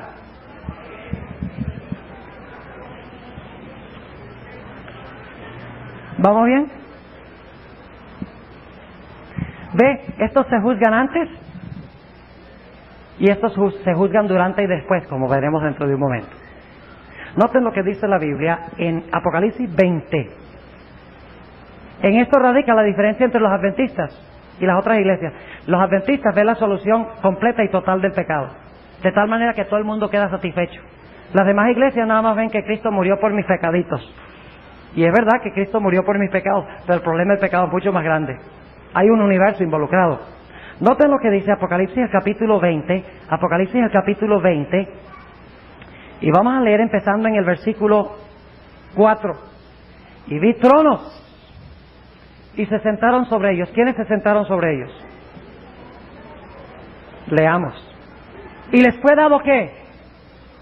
Juicio. Es decir, que recibieron la facultad de qué? Los que están allí recibieron la facultad de juzgar. ¿Y quiénes son estos? Y vi las almas de los degollados por el testimonio de Jesús. Es decir, ¿los qué? Los mártires. Y por la palabra de Dios, y que no habían adorado a la bestia ni a su imagen, y que no recibieron la señal en sus frentes ni en sus manos, y vivieron y reinaron con Cristo. ¿Cuánto tiempo? 1000 años. ¿Y qué hicieron durante los 1000 años? ¿Les fue dado qué? Juicio. ¿Y a quiénes van a juzgar? Primera de Corintios 6. Primera de Corintios, el capítulo 6. El mensaje adventista tiene una hilación tremenda.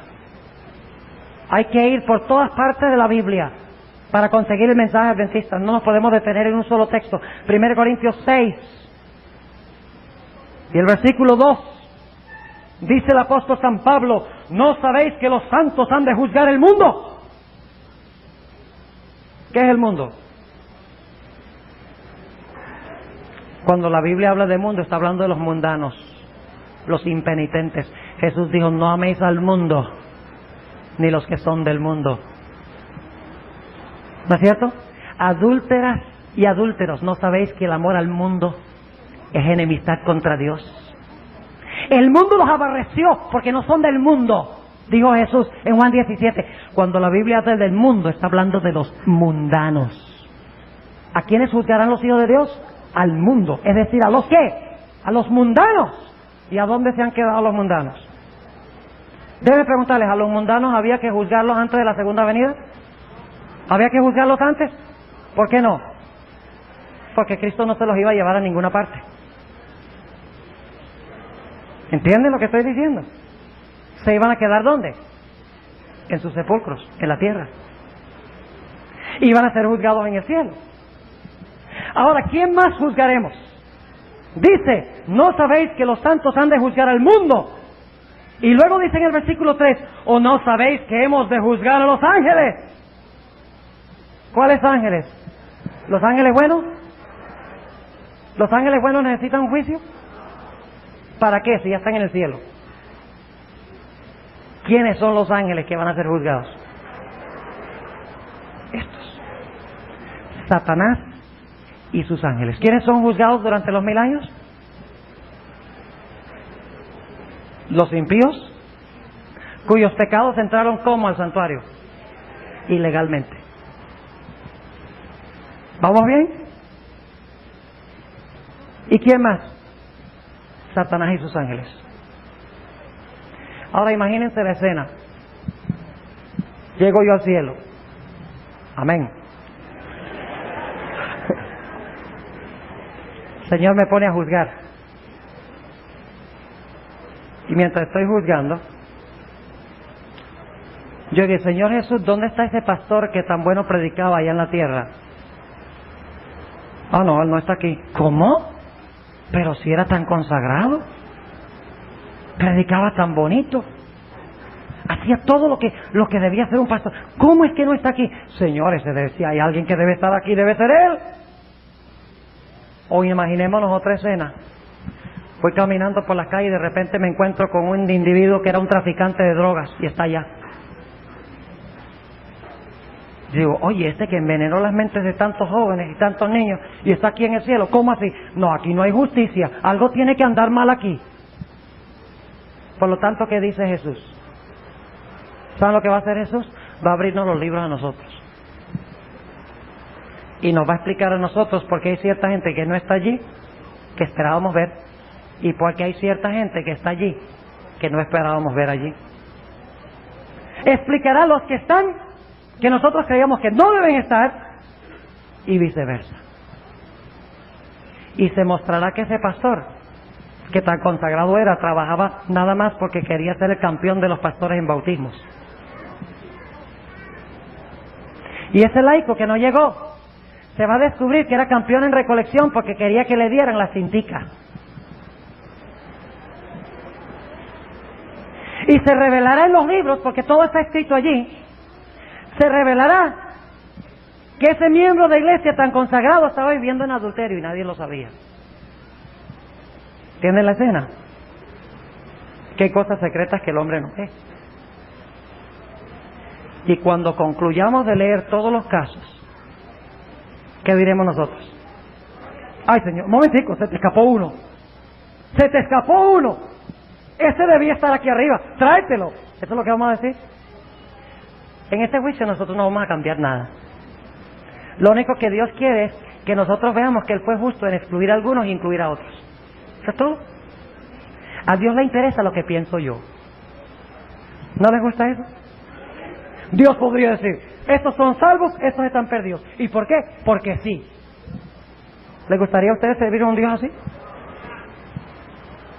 ¿Qué pensarían ustedes de un juez que se sentara, traen a un acusado delante del juez y sin examinar la evidencia ni nada, el juez dice, yo sé todas las cosas, culpable para la silla eléctrica? ¿Ah? ¿Les gustaría un juez así? Pero algunos creen que Dios sencillamente, arbitrariamente va a decir, estos se salvan y estos se pierden. ¿Y por qué, Señor? Porque yo sé todas las cosas. ¿Acaso no confían en mí?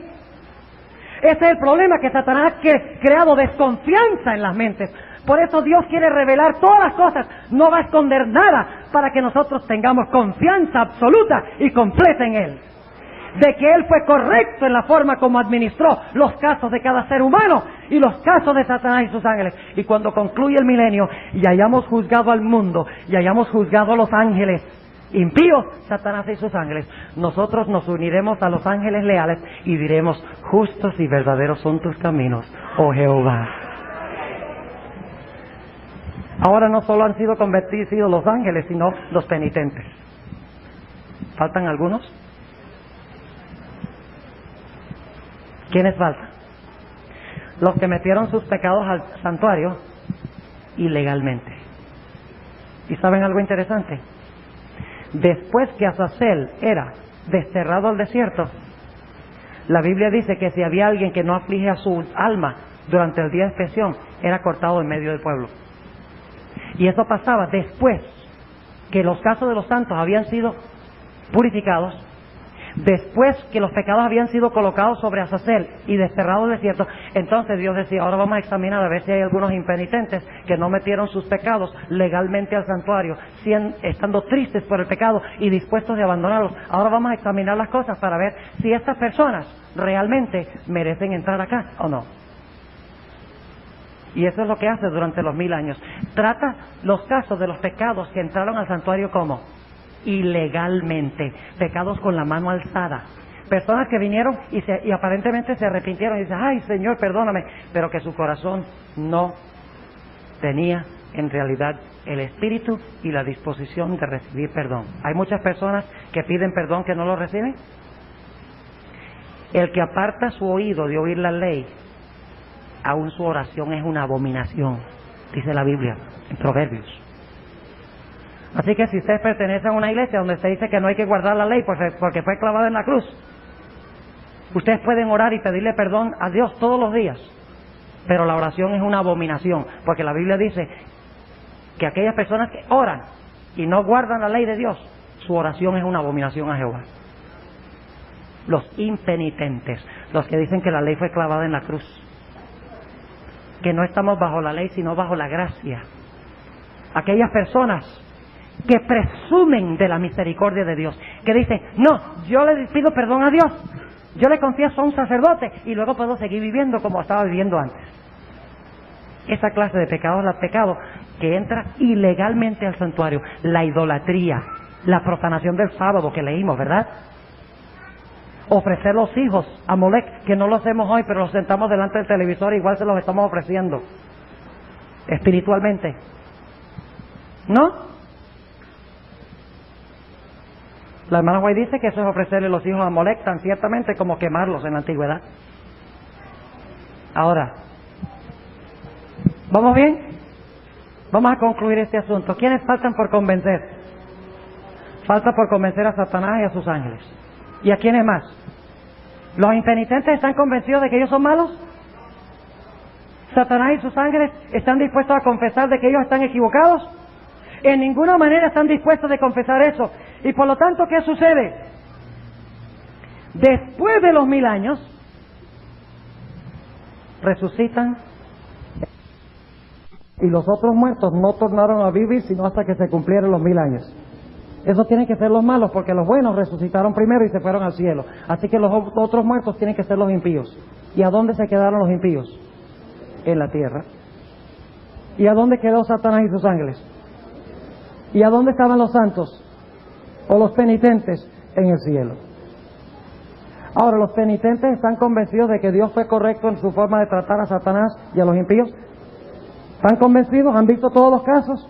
Claro que sí, no hay ninguna duda en la mente de ellos, pero puede haber una duda en las mentes de Satanás y sus ángeles y de los impíos. Fíjense cómo es Dios. Él quiere hasta que los mismos impíos estén convencidos de que Él es correcto. Los mismos malos. El mismo Satanás y sus ángeles, Dios quiere que estén convencidos de que Él ha sido correcto. Y por lo tanto en Apocalipsis, en el capítulo 20, dice que después de los 1000 años Satanás será suelto de su ¿qué? Por un corto tiempo parece que Azazel se va a escapar. Porque ¿qué hace? Resucitan todos los malos y Satanás les dice, mire, ¿saben cómo resucitaron? Yo lo hice. Y ellos no lo saben porque como ellos estaban muertos, Satanás dice, yo lo hice. Si yo los puedo resucitar, ¿ustedes creen que eso es poder? Ay, que sí es poder. Mire, vamos a tomar esa ciudad. Esa gente allá son los malos, nosotros somos los buenos. ¿Satanás está convencido de que él está perdido y que debe perderse? No.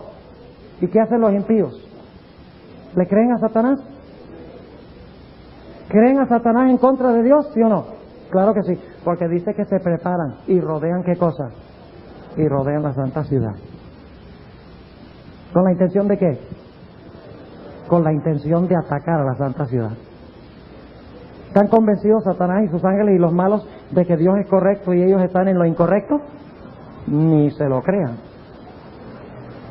Y ahora se preparan para guerrear contra la santa ciudad.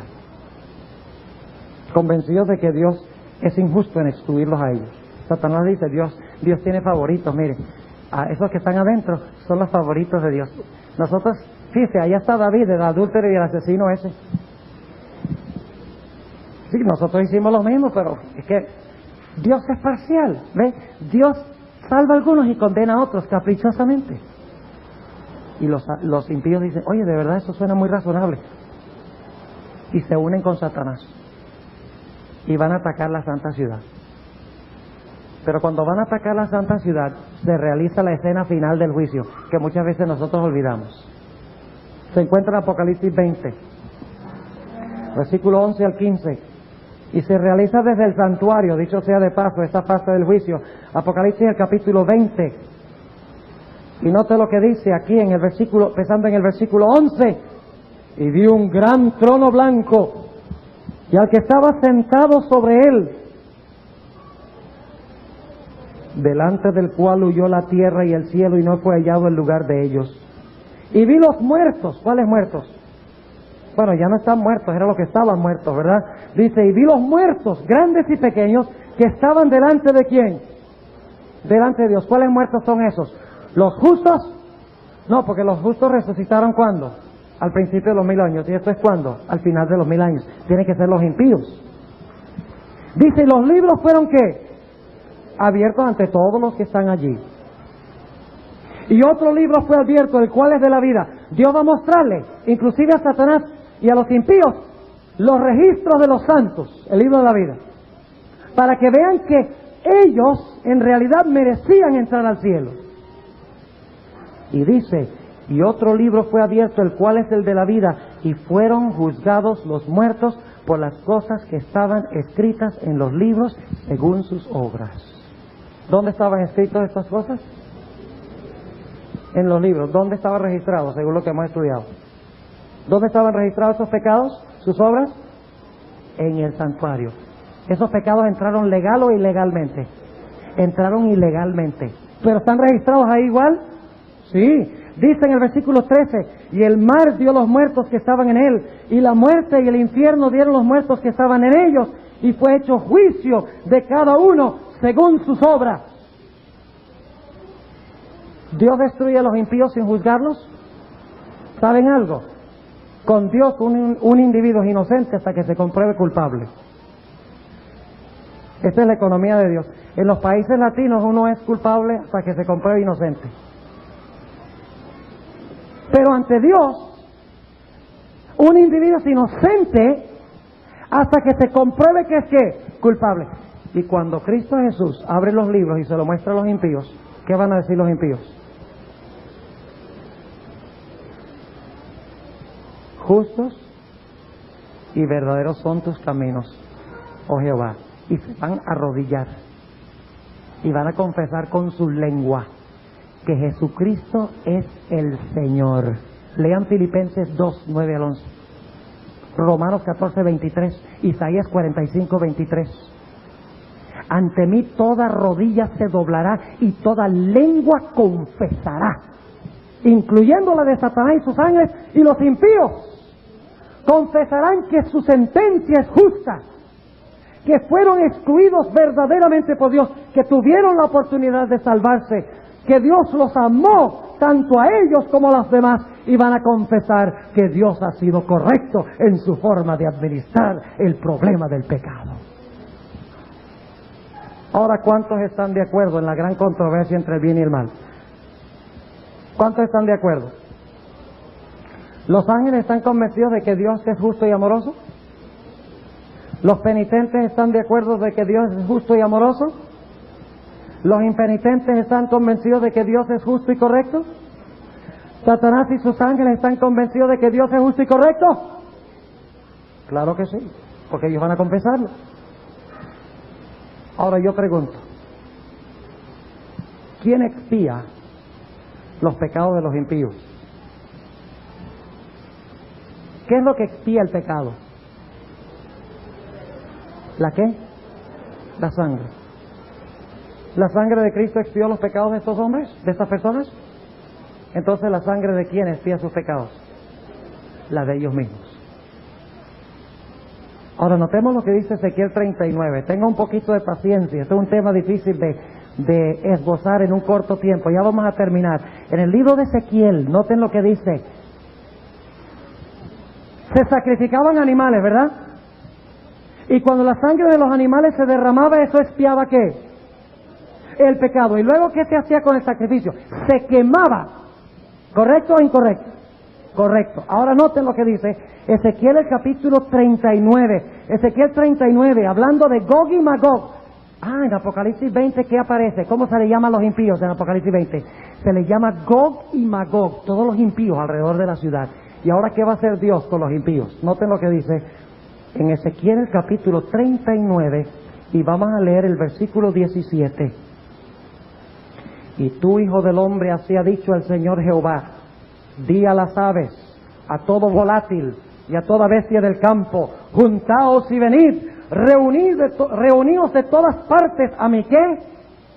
A mi víctima, que yo os como sacrifico. Un sacrificio grande sobre los montes de Israel, y comeréis carne y beberéis sangre. Y el versículo 19, y comeréis gordura hasta hartaros, y beberéis hasta embriagaros sangre de mi sacrificio que yo os sacrifiqué. ¿Va a haber un sacrificio después del milenio? ¿Va a haber un sacrificio, sí o no?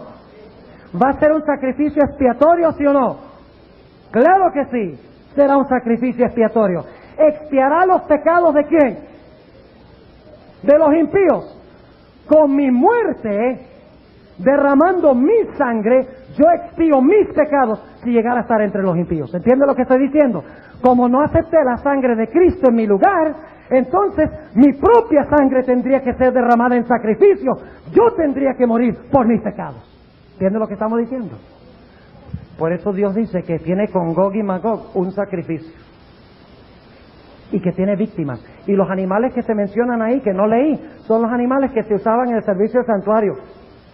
Versículo 18 habla de sacrificio de carneros, de corderos, de machos de cabríos, de bueyes y de toros.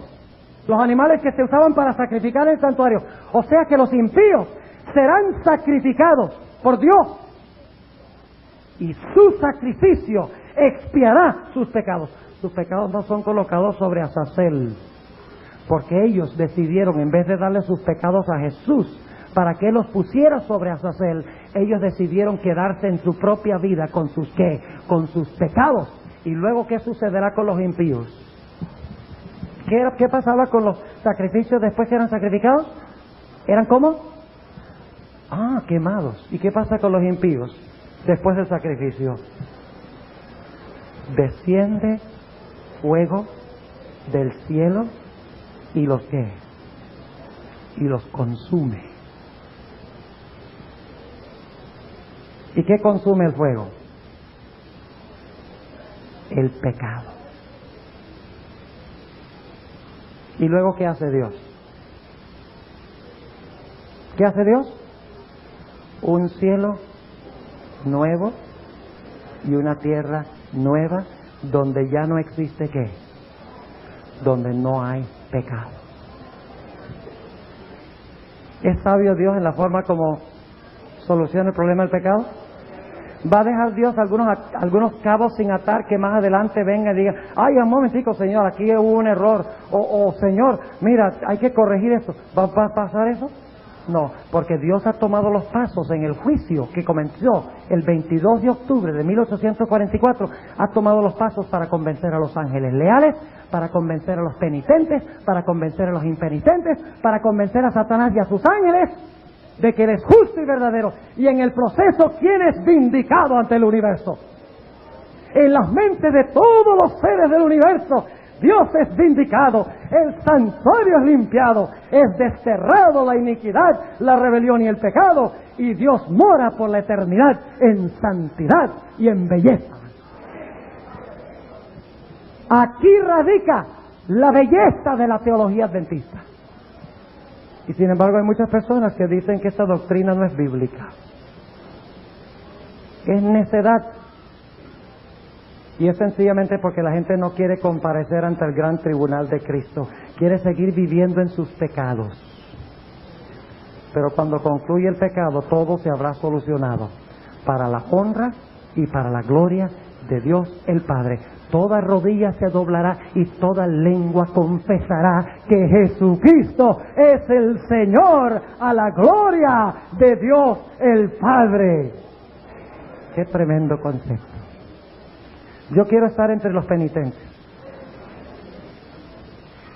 ¿Quieren ustedes estar entre los penitentes?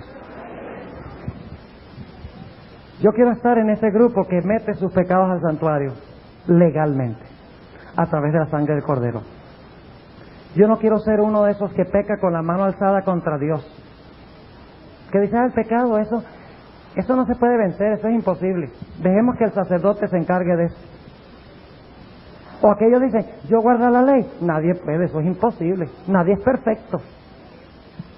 La ley, eso fue clavado en la cruz. El Señor tiene que entender de que yo tengo un corazón débil, yo tengo una carne débil y por eso peco. Esos serán los que meterán los pecados al santuario ilegalmente. Y los casos de ellos serán tratados después del milenio. El santuario revela que Dios está en control, de acuerdo a nuestro lema de esta semana. Porque aunque los hombres pecan y pecan y pecan y pecan, y los hijos de Dios pecan y Dios recibe los pecados y los borra del santuario, pareciera que Dios fuera injusto. En muchos casos, el bebé que muere de cáncer, la persona que es atropellada por un automóvil, la persona que sufre de una enfermedad mental. Todo el mundo dice, ay, ¿por qué Dios hace eso? ¿Y por qué Dios permite eso?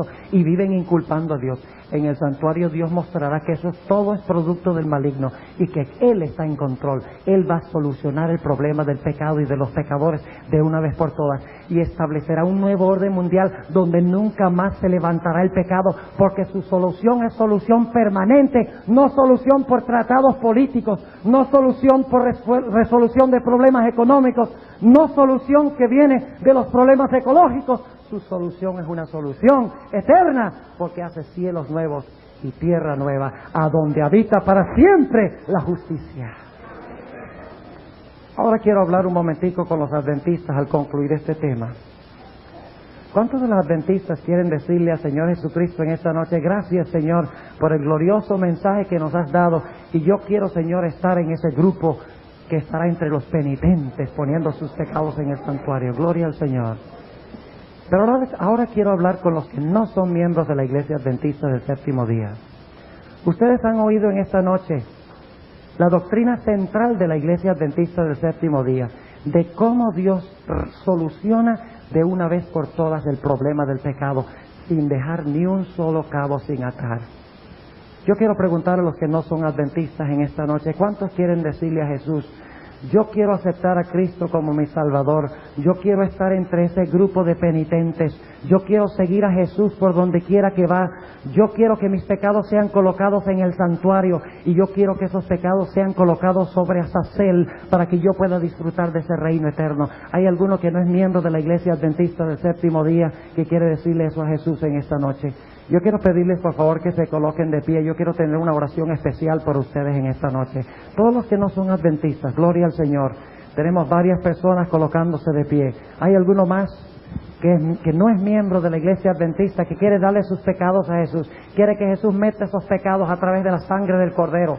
Por favor, quiero pedirles ahora que vengan aquí al frente. No tengan pena, porque ante Jesús no hay razón para tener pena. Yo quiero tenerlos aquí enfrente porque quiero orar con ustedes, viendo sus ojos. Vengan los que no son miembros de la Iglesia Adventista, si quieren colocar sus pecados sobre Cristo Jesús. Vengan y reciban a Cristo como su Salvador personal en esta noche.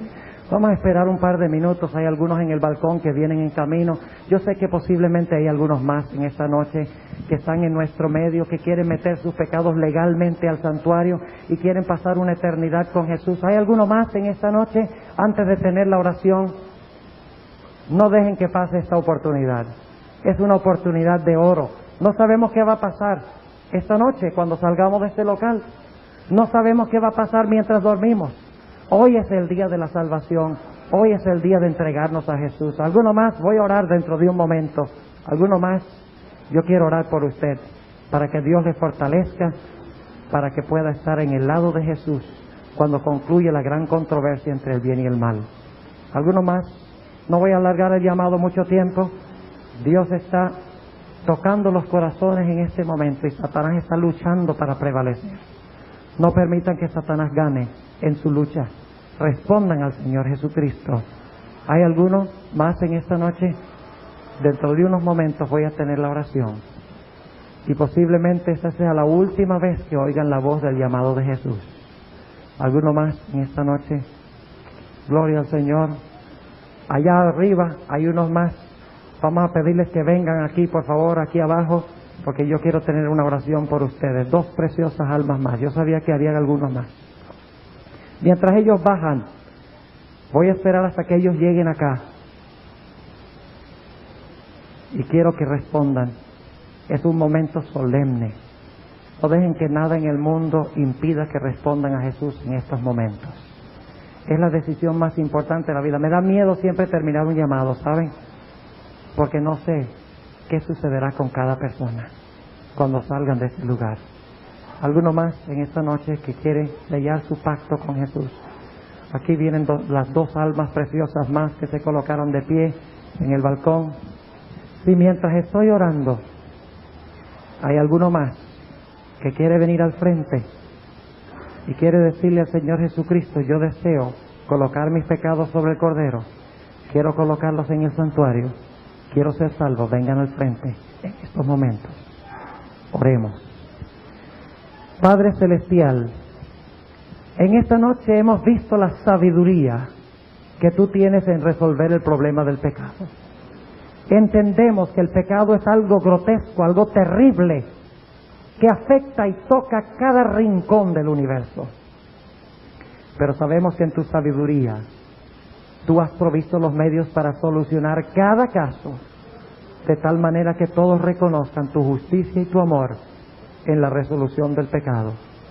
Gracias te damos por ser un Dios tan grande que se interesa en lo que nosotros pensamos.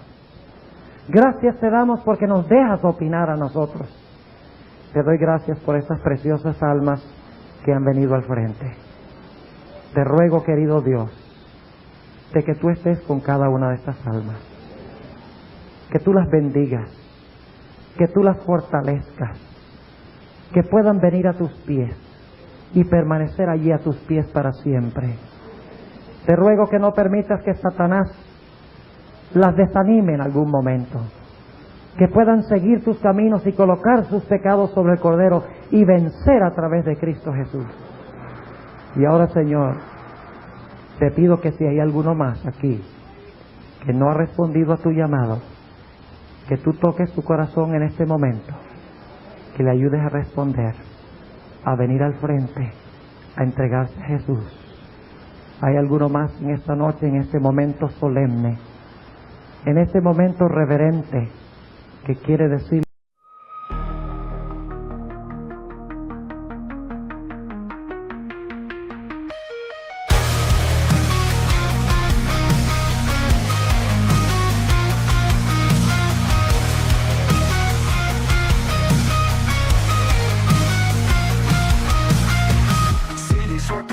mechanical shadow, but me on whisper secrets don't follow.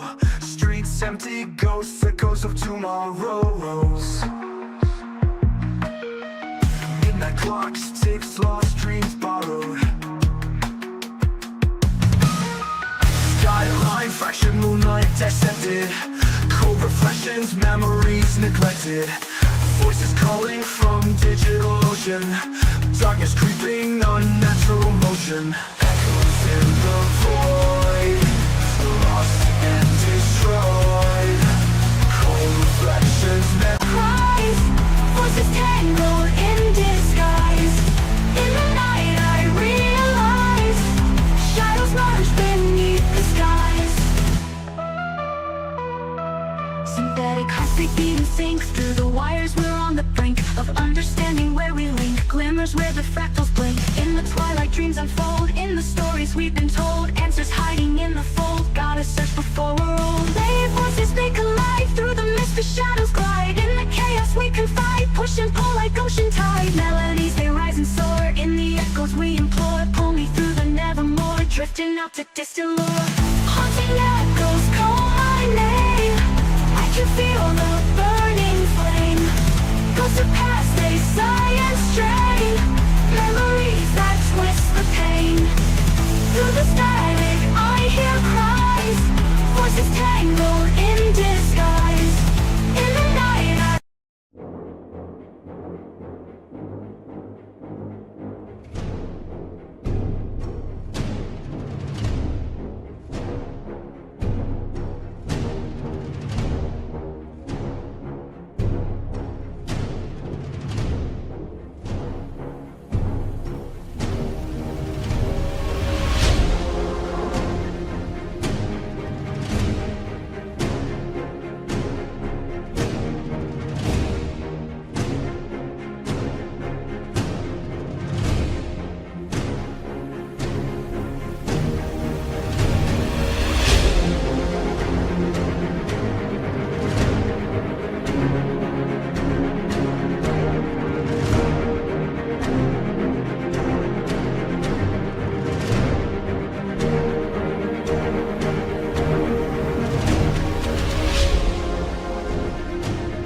a Jesús, yo deseo sellar mi suerte contigo, mi pacto contigo. Yo quiero que tú metas mis pecados en el santuario, que tú los cubras por medio de tu sangre. ¿Hay alguno más que quiere venir al frente en este momento? Querido Padre, hay algunos aquí que no han respondido a tu llamado. Nuestro corazón se entristece, pero te ruego que por tu gracia, si está en tu infinito plan, que tú les des una oportunidad más a estas personas, que respondan a tu llamado, Señor, que vengan a tus pies, que no dejen pasar esta noche sin haber aceptado a Jesús como su Salvador personal. Gracias, Señor, por haber escuchado esta oración. Gracias por haber tocado los corazones. Fortalécenos y manténnos firmes y fieles a ti hasta cuando tú vengas en las nubes. Te lo pedimos en el nombre y por los méritos de Cristo, nuestro Salvador. Amén.